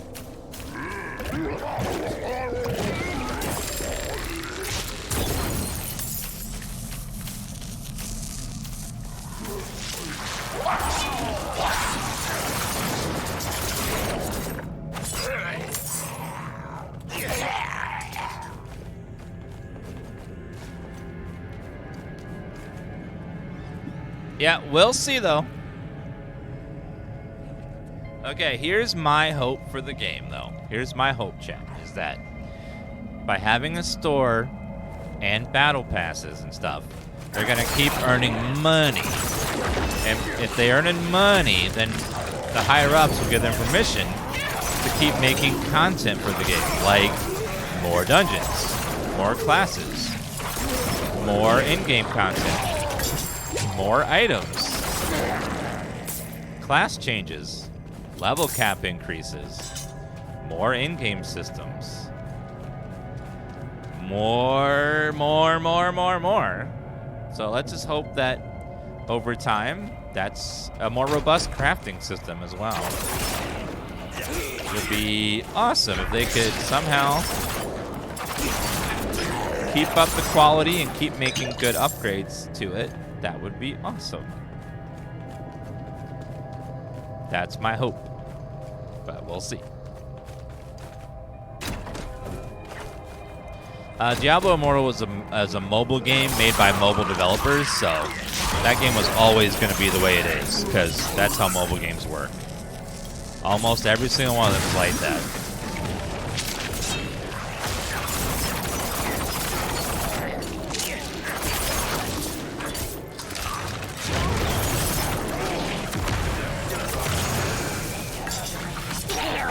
If you ever want to play some greedy mobile games, lots of pay to win, try out the Star Wars game by EA, Star Wars Galaxy, and then Marvel Strike Force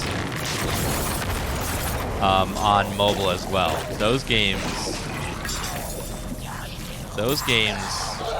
make Diablo Immortal look generous.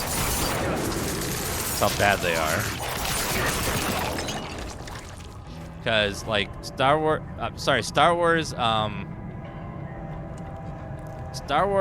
something, it's Galaxy of Heroes. That game wants you to spend $100 to get a hero, and then hundreds of more dollars to upgrade that hero, and then more money to get it more skins for it, and then even more, and that's just one hero. And then you have to spend more money on even more of them, or grind for years to get the same things. It's just very greedy game.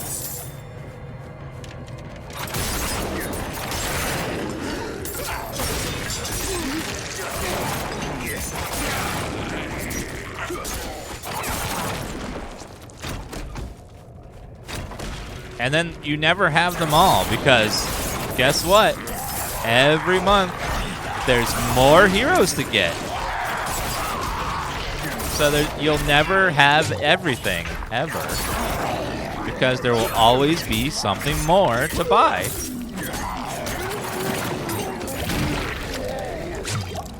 That's why they love mobile games so much, is because the amount of money you can make off of one person, the potential max money, is infinite, because there's never an end to it. Whereas most games, like, you make $60 or $70 and then you're done. Maybe you have a DLC. That's another $10 or $30, and then that's it. That's the max you can ever make off of a person that buys that game. But if you have a store in the game, or you have you make the game free and then you charge them for a bunch of stuff in the game, then the amount of money you can make per player is infinite. There's no cap. You can always add more. And that's like why developers not developers, but publishers and CEOs love microtransactions, because they can push the numbers up if they want. And I don't even really blame them, because if people didn't buy them, they wouldn't bother with them. An example, okay? Mass Effect 3, all right? Mass Effect 3 sold lots of copies. Very popular game, very good game, but they made way more money from the in-game store in the multiplayer section of that game than they did of all the game sales. So if you added up every sale of the game they had, they made more money in the shop for the multiplayer part of the game than they did selling the game itself, because they had people were wailing like crazy and spending so much money in that shop in the game that they made more doing that than they did in the sales of the actual game. So it's just, that's why every game has a store in it now, because people are buying that stuff. They are buying it. If people weren't buying it, they wouldn't invest resources in making it, but people are buying it and funding it. So don't blame them. Imagine you had a button on your wall. And every time you pressed it, you got $10. But every time you pressed it, someone outside your window would yell at you about how greedy you are. Are you going to keep pressing the button to get the $10 every time you press it, or are you going to be bothered by the people outside yelling at you? You're going to slam that goddamn button. It doesn't matter how many people are complaining. As long as you're getting dollars by pressing that button, you're going to mash that shit. That's publishers. Like, complain all you want. If they're getting money by people pressing that button, they're going to slam that button all day. It's like, oh, I feel so guilty. Oh no, you're so upset. Complaining does nothing. Vote with your wallet. It's the people that are buying the stuff that is the reason why these things happen, because if no one was buying it, they wouldn't do it. It's that simple.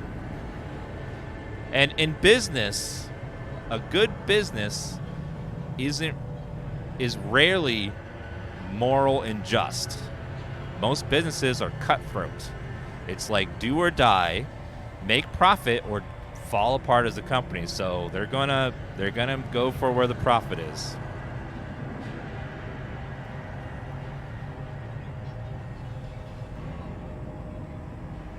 It's just how it is. All right. No, Mass Effect 3 did not start this stuff. I think it was, well, Bethesda back in the day released the little horse armor for Oblivion. That was like one of the first DLCs.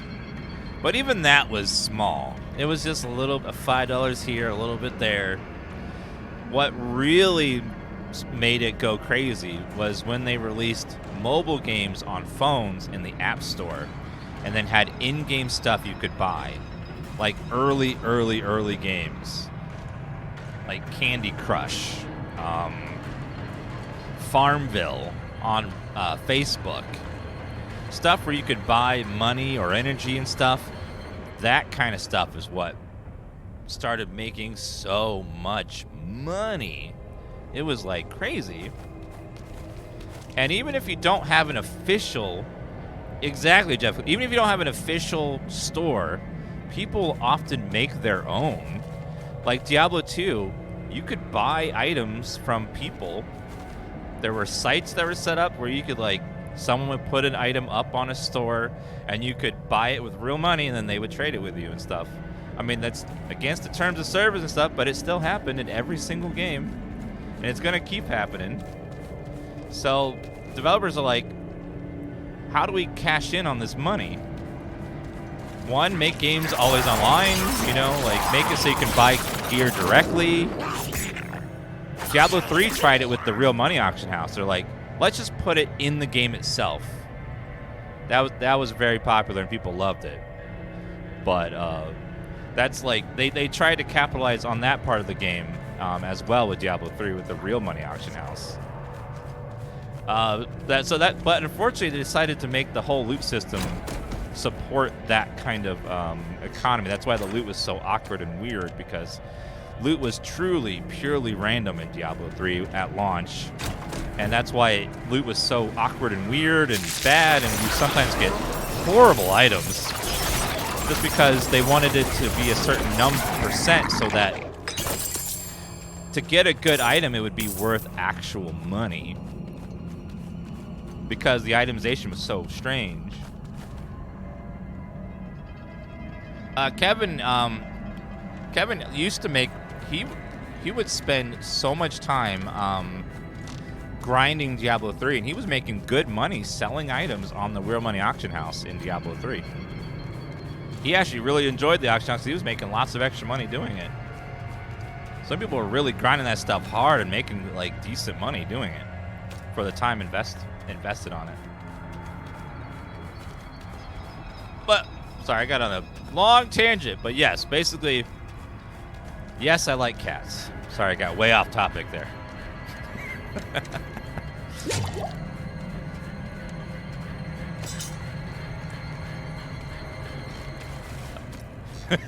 I know, cats are pretty awesome. Sometimes you just like go from one tangent to another. My brain does that sometimes. I don't like that you lose your character and start over each season. That's what seasons are, is like, it's all about, here's a limited amount of time, see everything you can do in this time limit here. And then when you come back next season, everyone starts over. It's also a good chance for new players to come in and not feel like they're behind, because everyone has to start over in the season. So if you haven't played, like, that's one thing I have an issue with like Warframe and Destiny example. Like, when I go back to those games, I feel like I am so far behind because they have been playing for literally years and years and years that I will never catch up to one of these players that have all these things that it would take me so long to catch up to, or I could never even get them because they're not available anymore. Whereas like a season in a game like this, I feel like I can come back and I'm on the same level field as everybody. There may be like a cosmetic or something I don't have, but weapon-wise and economy-wise, we are all starting from scratch, which I think that's really good for the health of a ARPG, is to keep that going so people can feel like they can jump in, maybe take one season off just because you're going to be burned out or something, and come back and then everything's cool again. It's also a good chance for developers to test, like, themselves, that are like, what if we try this mechanic here? Let's try this in this league, and if it's not well received or doesn't work very well, we'll just remove it and be gone forever after this league. And then if it's really, really popular, just make it part of the base game. PoE, Path of Exile has been doing that for years now. They test out new mechanics in each league, and then they keep the ones that work, and the ones that don't work, they just sort of, it's just a season, we'll just throw it out. And it's a great way to like keep adding to the game and keep making it bigger over time. Harvest was a mistake. I really enjoyed Harvest because I don't like to trade if I don't have to. But at the same token, if you trade and stuff, then Harvest is broken because you can get so many things easily. I think it would be fun if they had like a SSF that disables trading mode that has something like Harvest in it with extreme crafting, but you don't put that in the normal mode.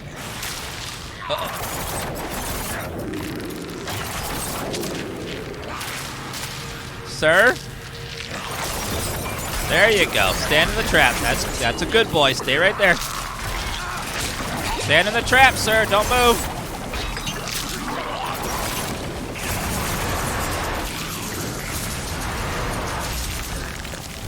I'm frozen. Woo! I'm frozen. Not doing that much damage to him, honestly, with the poison trap.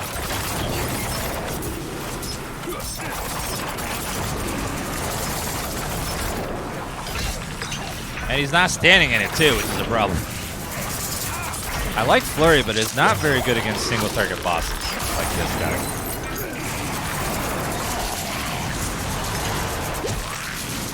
Oh, God, I'm frozen!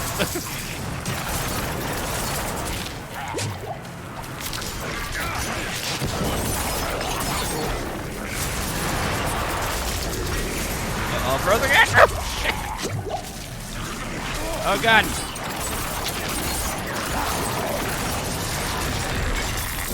All right, we're fine. That was a doozy.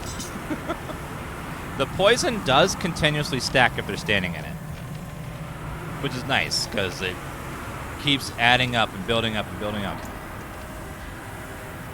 Let's go with cooldown your dodge chance. While stealth, you heal for 2% max life per second. I don't know. Stealth seems an awfully long cooldown for what it does. I don't know. Maybe it's better than it sounds. That is a pretty big increase on the poison damage there for per rank. Might be worth upgrading that. We've tried Sorceress and now we're trying the Rogue. They both feel fun. I do want to try out some Barbarian later as well, see what that feels like.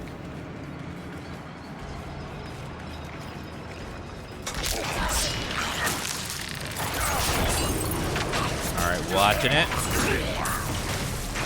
Thank you, Derpy Dave, Gorgmon, Flying Muns, Dolphin Chemist, Snowman, Heretic, Produxy for those resubs, guys. Appreciate that. Chain Lightning, all classes kind of fall off at certain points, and you kind of have to invest more and more to keep them good with certain skills. When you start hitting level 20-ish, you really have to start having,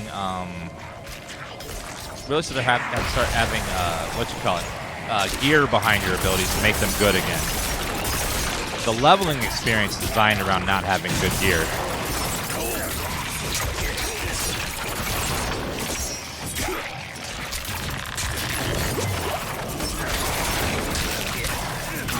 But with good gear and good affixes from legendaries, Chain Lightning is still very strong.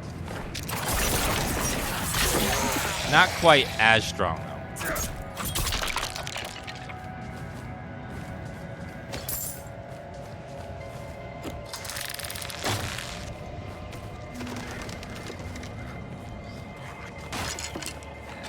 Well, what they want you to do is drop Poison Trap and then Caltrips afterwards as an archer. I can tell that's why they want you to drop it where you're standing, because they want you to go, boop, Caltrips, and then get people to stand in it. Which makes sense.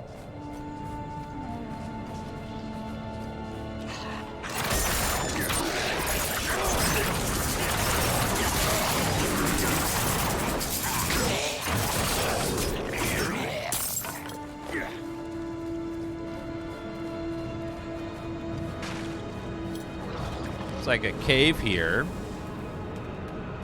A little cellar here, nothing crazy. Let's go back.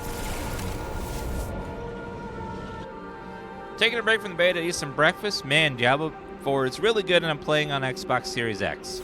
Yeah, they did a really good job with the controller in this game. So if you have a controller, just plug it in and try it out, and it feels really good. And it just swaps seamlessly when you hold it on your computer. They even have an alternate UI for it, but it plays really good. Surprisingly.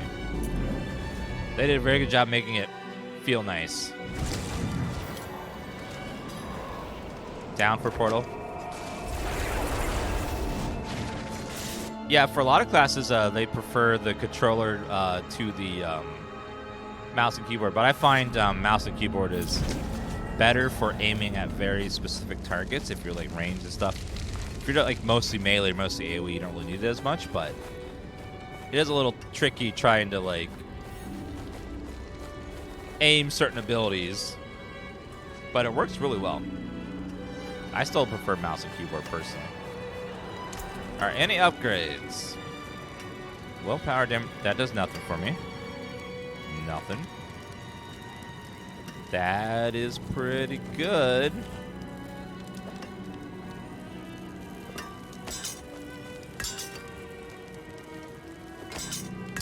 All right, we'll do that. Maximum energy. Ooh. Well, 7's not amazing, but yeah, I'll take it. Whatever. Willpower, total armor. 74. Critical strike damage. Slowed enemies.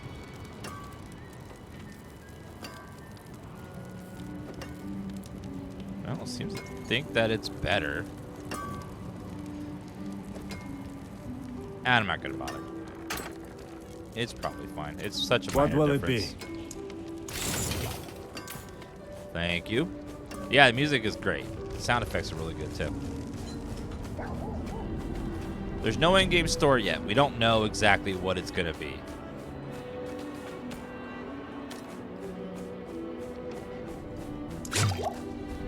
And because they don't want people buying stuff in the beta because all characters are getting wiped before the launch.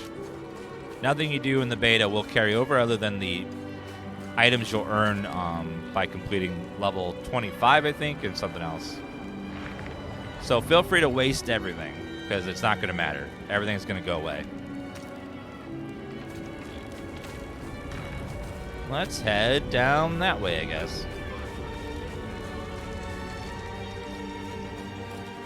Yeah, the devs have confirmed that the store is going to be just cosmetics, but, you know, in the future, what people was worried about. Just an example, like, Fallout 76 was saying that there'd be just cosmetics in the store. Just cosmetics, nothing that affects gameplay. And then after launch, they started putting in a repair kit here. And then they put in a scrap enhancement, then a subscription fee. And it's like little things like that. It's like pushing the boundaries of what gameplay is and not. So it's like people are a little bit... People are very jaded and nervous about promises because they have been burned by them in the past. But, you know. Not that it's a bad game or anything, but they just, you know, said one thing and then end up doing another eventually. But we'll see, though.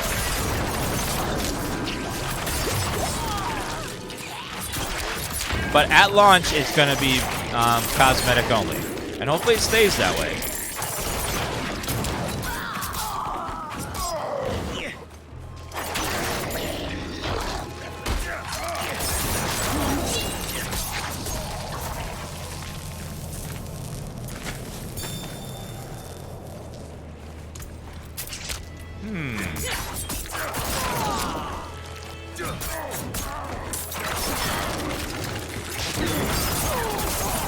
I like the knockdown on that. That's pretty good. Poison trap knocked down the group of enemies. That feels great.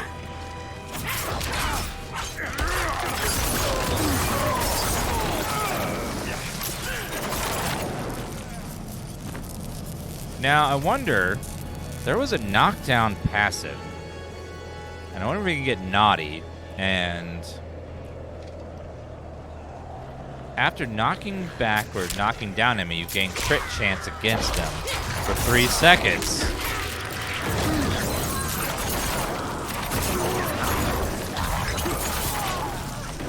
So if I knock something down with a poison trap, and then I get crit chance against them from doing... That's dirty.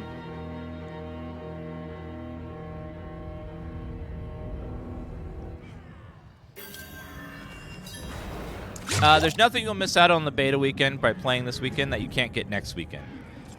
But, as a warning, next weekend's open beta, which means that the servers are probably going to be slammed, and there'll probably be way more people trying to play the game, and therefore possibly longer queues and or server issues. So it's going to be the stress test to see how it's going to feel long when it's being slammed on launch day.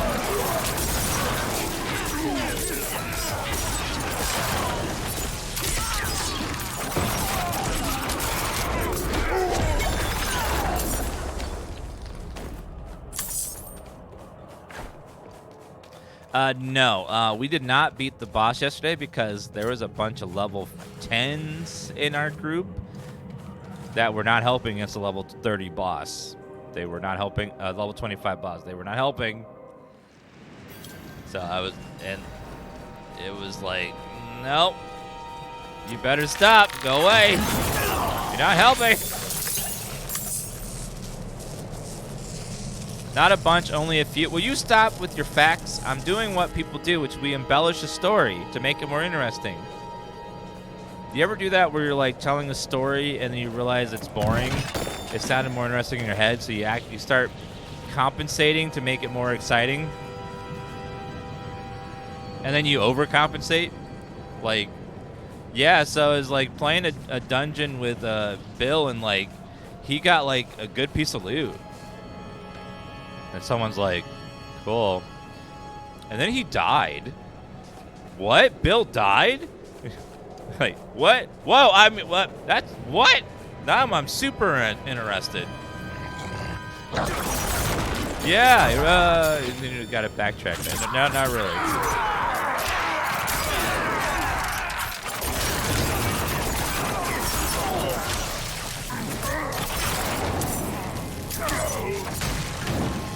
They're doing one more. They're doing one more round of the boss today, right?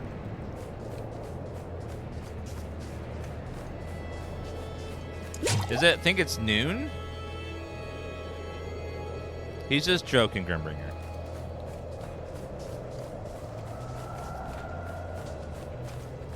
Remember, people are allowed to joke, Grimbringer.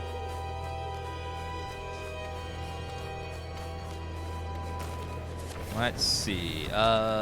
Lights watch. No joking allowed.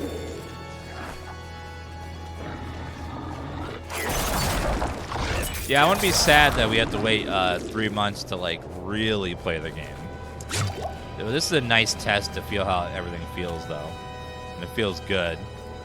What sucks because it means now we gotta wait 3 months to play it. Sucks because I want to play it now, damn it.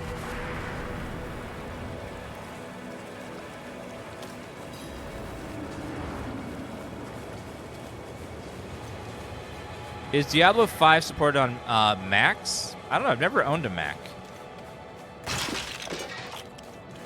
I've owned mac and cheese, but I don't think that's the same thing.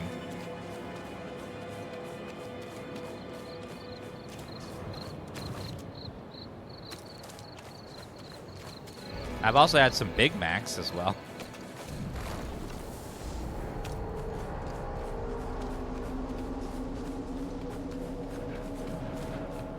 But yeah, usually Blizzard's pretty good at making their games run on old computers and modern computers and like Macs and stuff. That guy's a mount. Oh, it's not a player. I'm jelly. Now that's where people are gonna. That's where they're gonna make a lot of their money is mounts. Because you can have a mount in this game. And they're probably going to have some really cool looking mounts you can buy for money.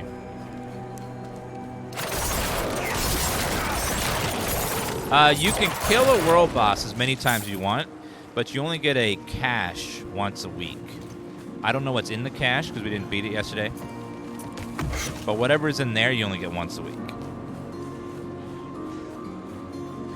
It's going to be pets too, probably at some point.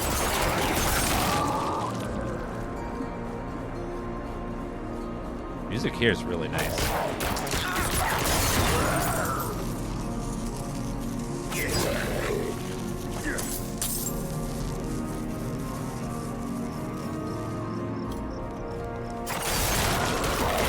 Well, I'm level 11, so let me go fight the world boss. I'll be so much help.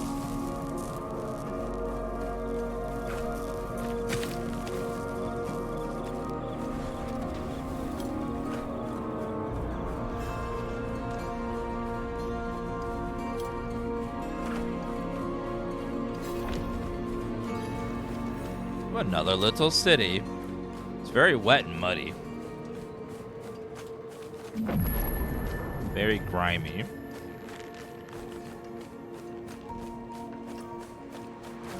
It's a big world. Yeah, it's pretty big. The Act 1 is just right here. This is Act 1. And then this is the whole world map. So you see each zone's going to be about as beefy as the first zone. There's about 1, 2, 3, 4, so 5 zones total. So there'll be probably 5 acts, and then probably, I mean, you know we're going to hell at some point, so there'll be some hell world as well. Because you always go to hell. What do you need?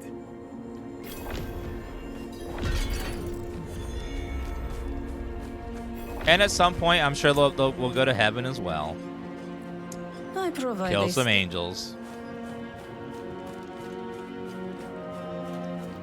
Say hey to Bayonetta. Be like, what's up, girl?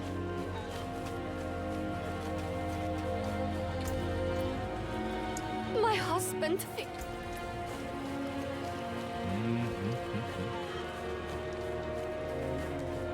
Leave me alone. I'm off duty. Just trying to have a little fun for once. You mean you don't want to endlessly fight demons for all eternity? What a party pooper. It took us about 8 hours to beat all of Act 1 and get our character to max level. Roughly. We did a lot of side dungeons and stuff. And we didn't even do all the dungeons. We only did maybe like 10 dungeons of the 23.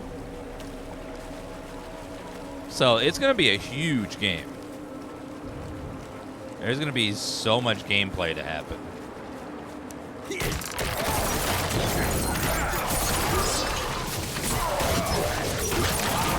Cool heart.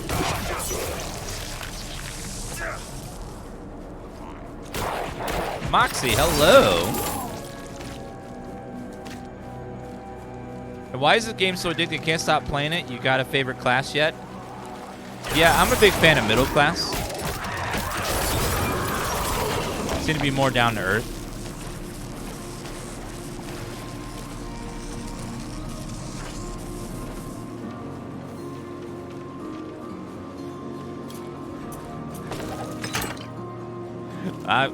I really like Sorceress. Rogue is feeling really fun too. We'll try out Barbarian later today, see what that feels like.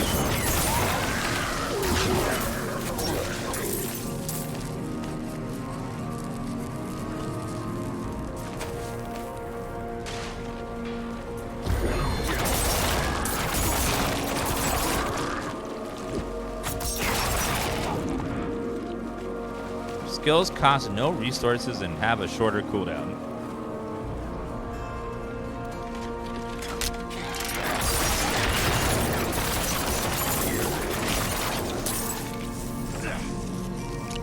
Must say it's the rogue has gotten a lot better as he's gotten better gear. It's feeling way stronger now. In the camp. Nope, Necromancer is not in the beta.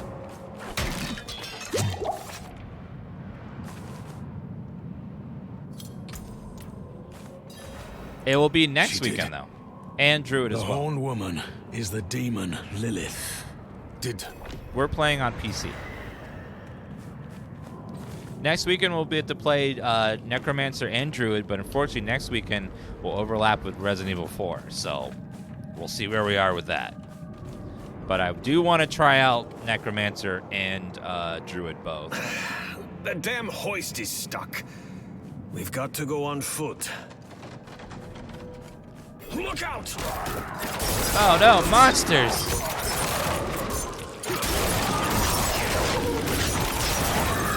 Hey, that's my mother's charm on your wrist. It's mine now, girl. She gave it to me when I let her and her friend pass through. She gave it to me, sure. Sure she did. Yeah, the game is on Xbox and PlayStation as well. And the open beta will be on both those systems as well, so I'm going to I want to play one character on console to see how it runs and how it feels as well on console. So we'll do like a PlayStation 5 stream next weekend too, just to show you guys what it looks like on the console version, in addition to the PC version. Maybe we should go back, round up the knights. And leave my Luda Bear, mother thank you in for that Lilith's resub. care for as long as that will take? No. I'm going on.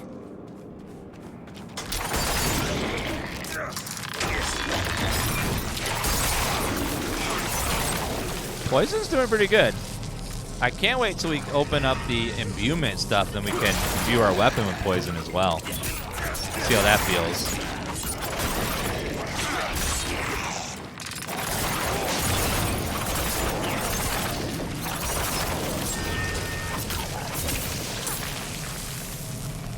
Poison Trap's definitely filling in that AoE that was missing from Melee.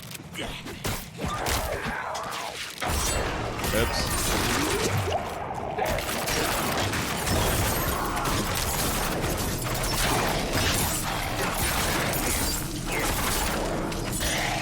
Thank you. Yep, you can use controller on PC, and it's seamless. Transfers instantly to the other layout.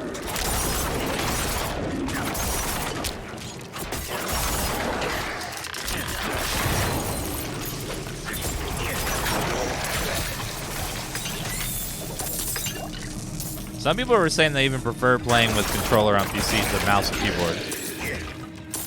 So if any of you like playing games with a controller, try it out. Apparently it runs really well.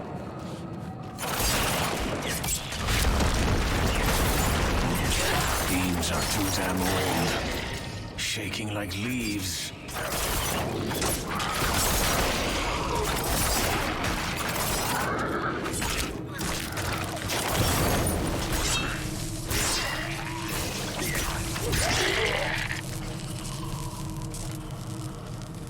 Diablo 3 actually controlled pretty well on console as well. So I'm not surprised. It was pretty good on both systems. After the expansion, of course. Yeah, like, after playing the beta, the only way that this game could not be good is, one, if after Act 1 the quality goes way down or something, but two, is if the store is really bad, and the microtransactions are bad. But if the rest of the game is as good as Act 1, it's going to be a very, very, very good game that people are going to be playing for months on end. What would draw Lilith here? From what I played in the beta, if the full game is like that, this is going to be a fantastic Nothing game. comes out. Probably be on a lot of people's Game of the Year list. Because it has been very, very good.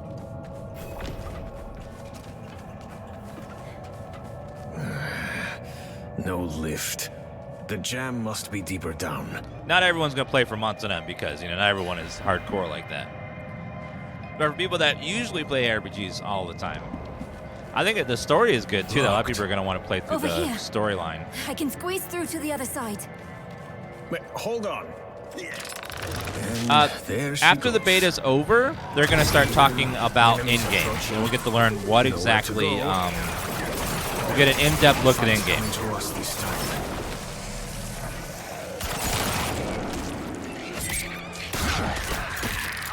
Yeah, the story so far, even just Act 1, has been way better than Diablo 3's story was. Diablo 3's story was universally pretty much not liked very well. This feels way better. I've got it.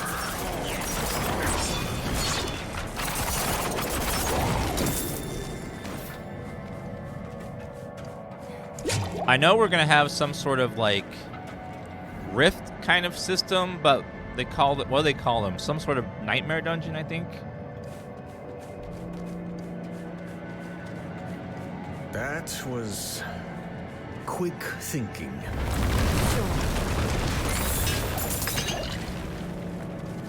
Dungeon keys. Are dungeon keys going to work kind of like mythic dungeons in World of Warcraft, where like they keep getting harder and like the modifiers keep getting tougher, and you got to like But if you get through them, you get better and better each time. Why would your mother leave you like that? She wouldn't. Or she shouldn't have. I'm sure she had good reason.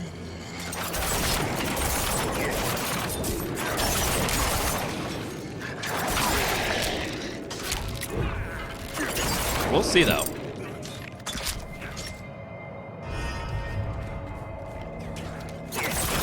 Yeah, I'm getting older, and my wrist is hurting from playing this game for so long every day with the mouse, so I may do a little more controller that's more comfortable in my old hands. You know, I'm getting old.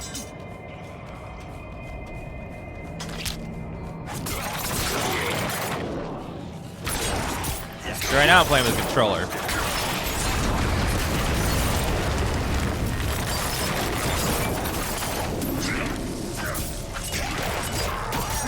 And it controls really well, surprisingly.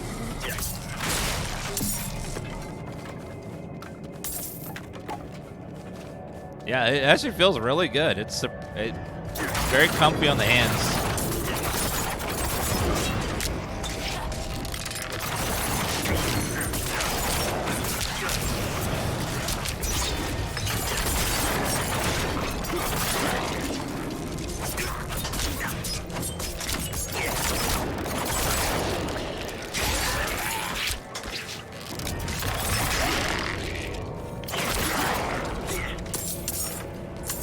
And the auto pickup is nice, but the one thing that's gonna kill, like, playing is great on the controller. The thing that's not great on the controller is this part. The like doing this one by one. This inventory management, not my favorite, but the playing part, very fun. But by playing on PC, I can use the mouse. I just gotta like. I can just go over here and pick up my mouse and just do the inventory stuff and then go back. So that's nice to have both.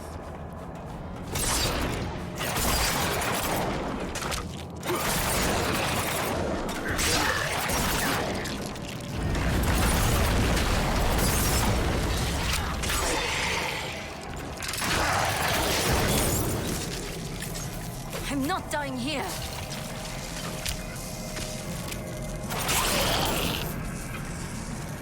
But overall, it does feel really good. And I love how it just quickly swaps between the two. Yeah, there's quite a few options under accessibility if you want to change, like, subtitles or... Over there. An opening. You want to change, like, screen shake, turn that off and stuff.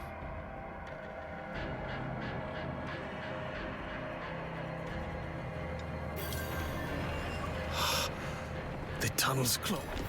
Yeah, we've done all these side quests already, so we're just skipping all the stuff just to get the next story bits quicker. Because we want to try to, if we can, get up high enough to do the world boss, but it's gonna be very tight.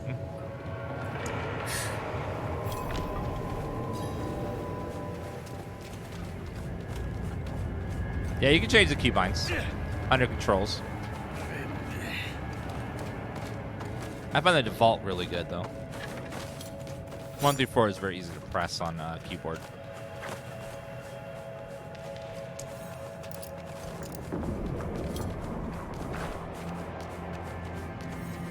Over there, the hoist. At last, I'll ride out. Okay, well I think we have to leave and come back. What happened? We need... Never mind, we're going in.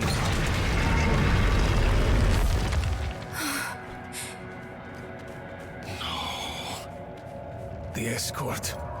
They're all dead. They're all dead. No way. No way. Over there.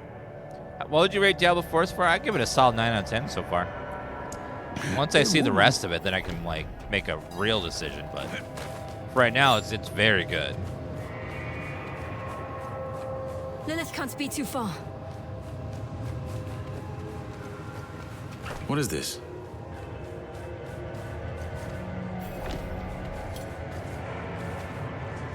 How your mind races.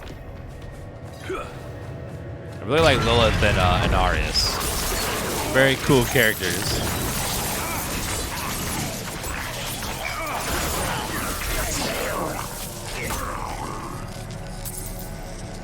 I wonder when they're going to introduce Diablo, because he's been in every game. So obviously he's going to be in this game too at some point. Just I wonder when it'll happen. Will it be a post-launch like patch, or will it be like an in-game boss, or I don't know. It's gonna he's gonna appear at some point.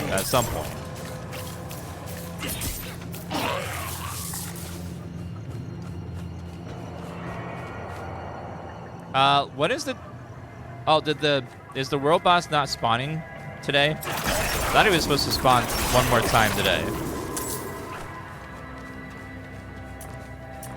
Well, Diablo is a demon that, so like, I guess you would say they're not really. I don't think they don't breed, so they don't have sexes. More like a they, formless. It's an eternal creature that cannot die. You can only banish it away.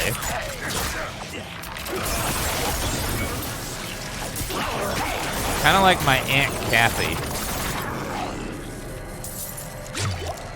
Never get rid of her. She just somehow keeps coming back.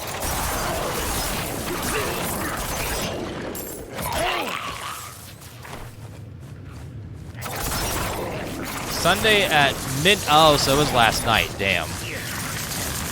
I want to do the world boss. No! Well, it gives me something to look forward to next weekend, because I'm sure I'll do the bosses again next weekend. And I can do it with my Necromancer. I wonder if they'll ever add the other Necromancer class, the Vampire, because they are Necromancers.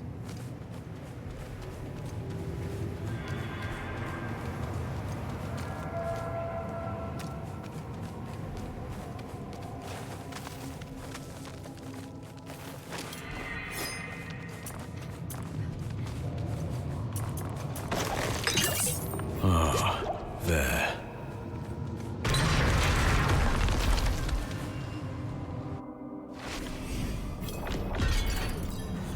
Oh, noon PDT. Oh.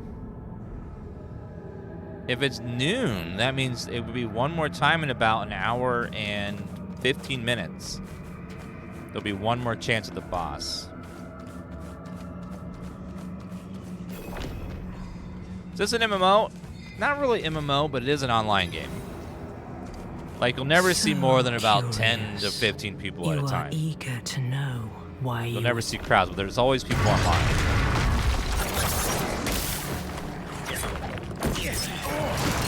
But it is an always online game.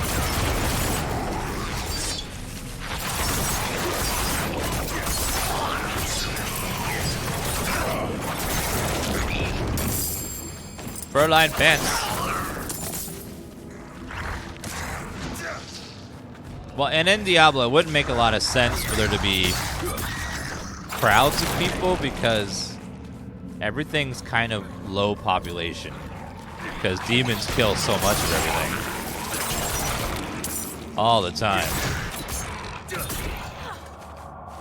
It's still considered MMO, just not an MMO.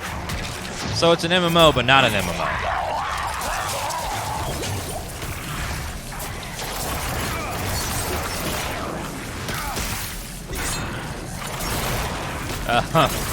Hold on. Ow!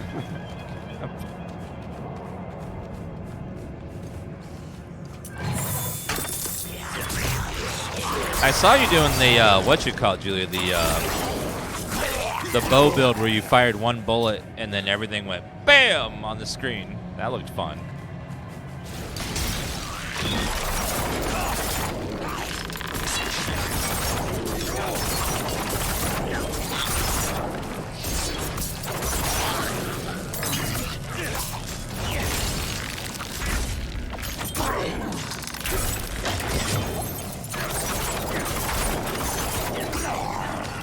Just like boom, bam, boom, bam.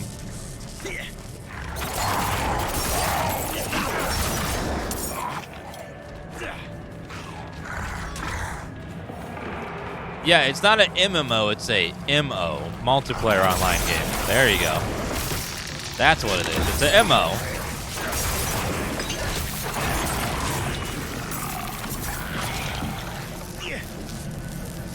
Yes, it's Mo.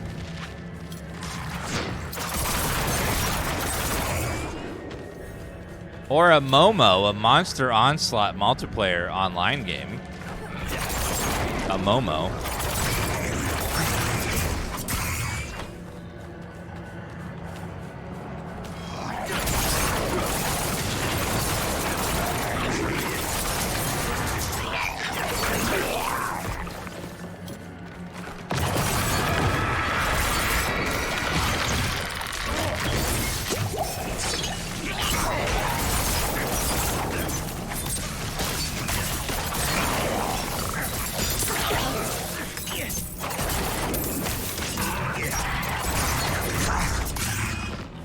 Not too shabby.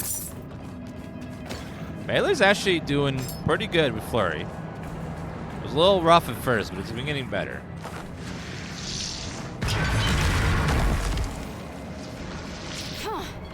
Blocked again. Does Lilith know we're coming? She's a demon of great power. Of course she knows you're coming.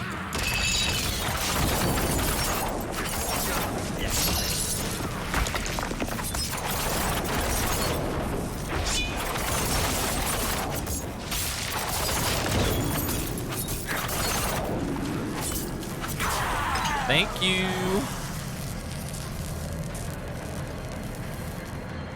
Oh, level 15, we unlock some ability for Rogue that is their special build, like leveling system. Be excited to see what that is. You love the look of the game. It looks really good. Very like dark and sinister, and like I love just like right here, like how the light casts on this pillar down here. And it's just something that's off screen that you just see for a second. It's just there's detail everywhere in the environment. 12 people is massive. Well, I mean, compared to your real life friend list, it's probably pretty massive.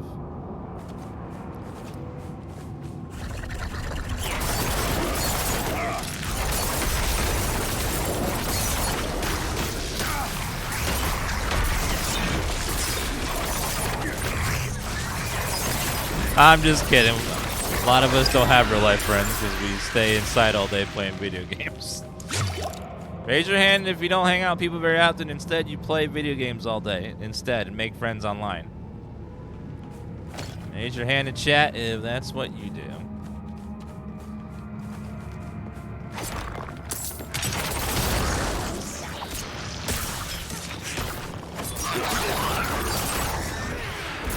I think I'm cooler online than I am in person anyway, so. In person, I'm very quiet and shy and like, hey, I'm Dan. Hey, what's up? Hey, what's going on? What's up? Hey, hey there. What's up? Hey, how's it going? Hey, guys. So now we deal 10% more damage when enemies are standing in our poison trap. Which should be a pretty good damage boost.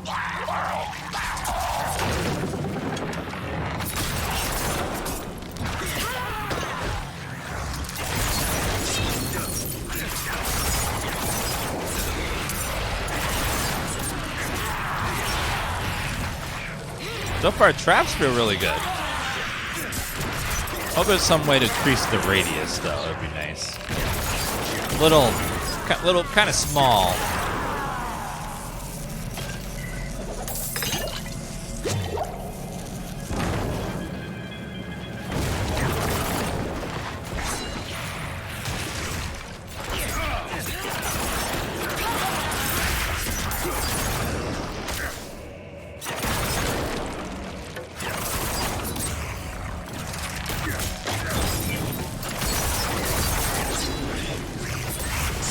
There's nothing wrong with a small trap. It's just, you know, a big trap would be more effective is all.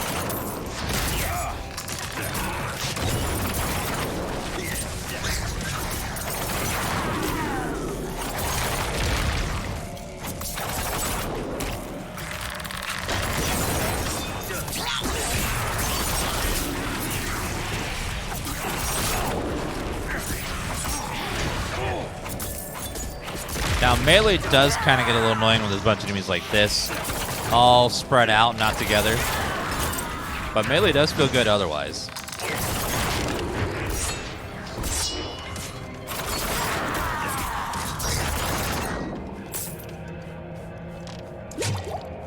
Hopefully we get some sort of like flicker strike ability where we can go and hit a bunch of stuff that's all scattered around.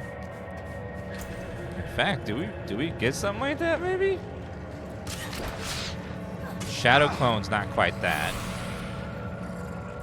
It would be nice if we had some sort of attack that could like go around and hit a bunch of things.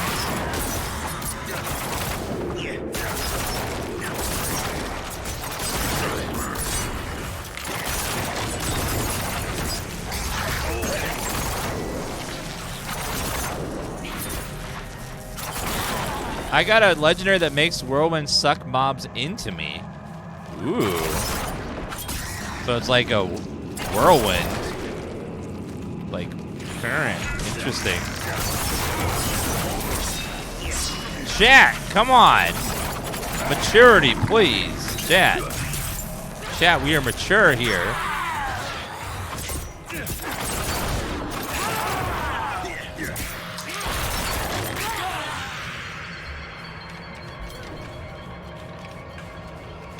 You can't say the word suck without someone in chat going, what? What'd you say? Oh my god, what? That's so naughty.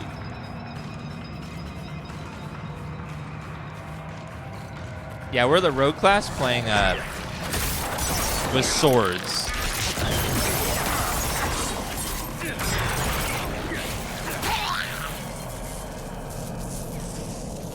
Hi there.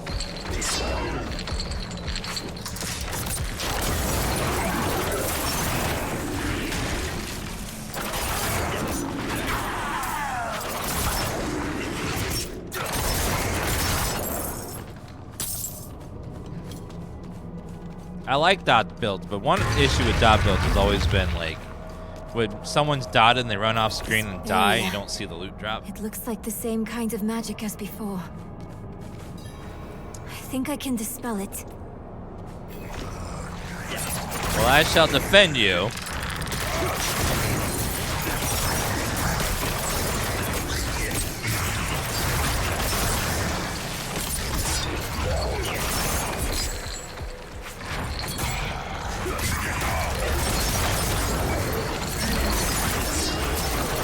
Poison trap feels really nice inside.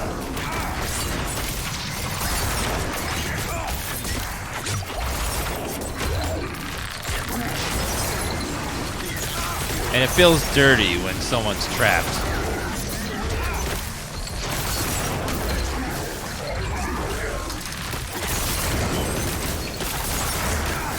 Yes, I did it. Thank you, ma'am.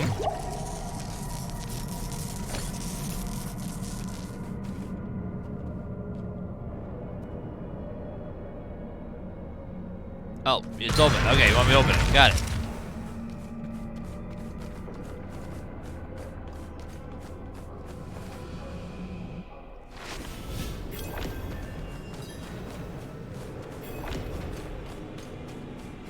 Not enough blood. Never enough blood. True. I will follow you to the ends of Sanctuary, Mother. Oh, this is a boss fight. Forgot. There she is. We'll see how hard this might be hard on the road. Mother? You must stop this! Look at the gifts she's given me.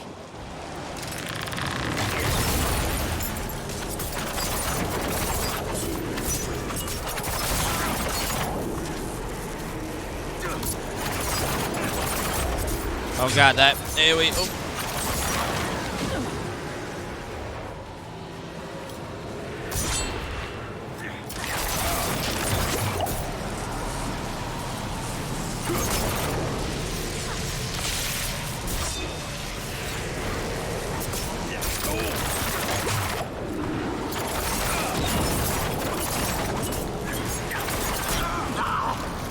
Mother, no! Stop summoning, ma'am.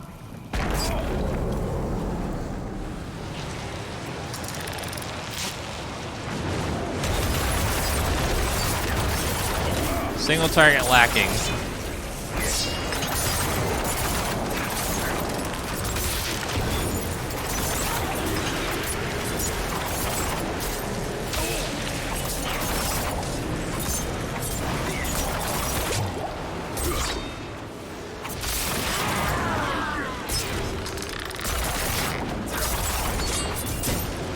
Uh-oh. Get out of there. Bam!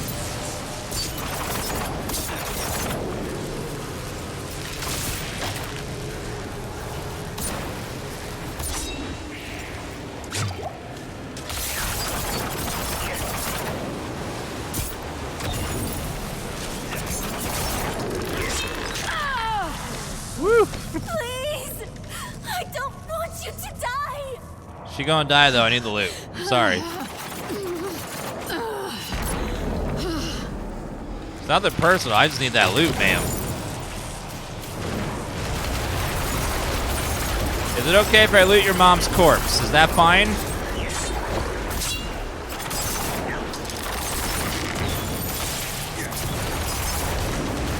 If she has a legendary, I'm not even gonna ask you. It's just mine.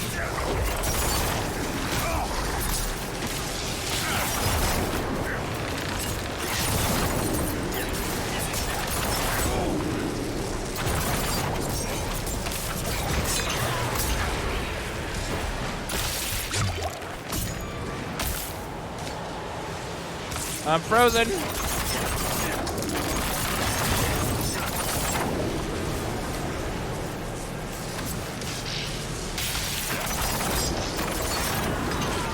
Okay, one down.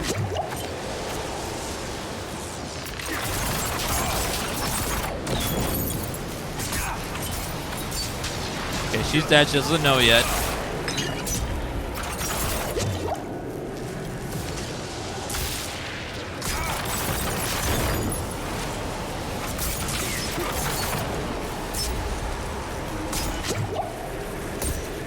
Ma'am, you gotta come over as I get into my trap.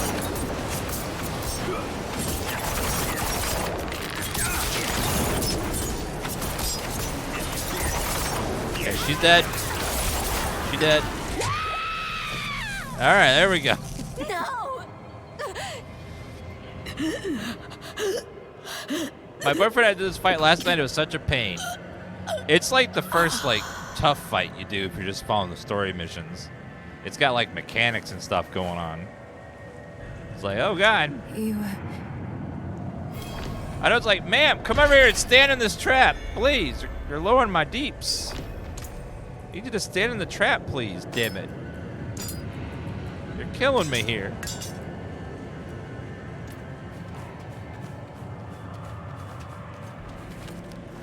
Oh, your mom's gone. Oh, I feel so bad. Bye.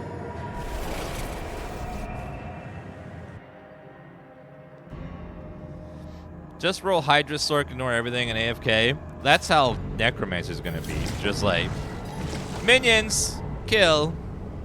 I shall stand here and play on my phone. Minions, bring me the loot. I can't be bothered to pick it up.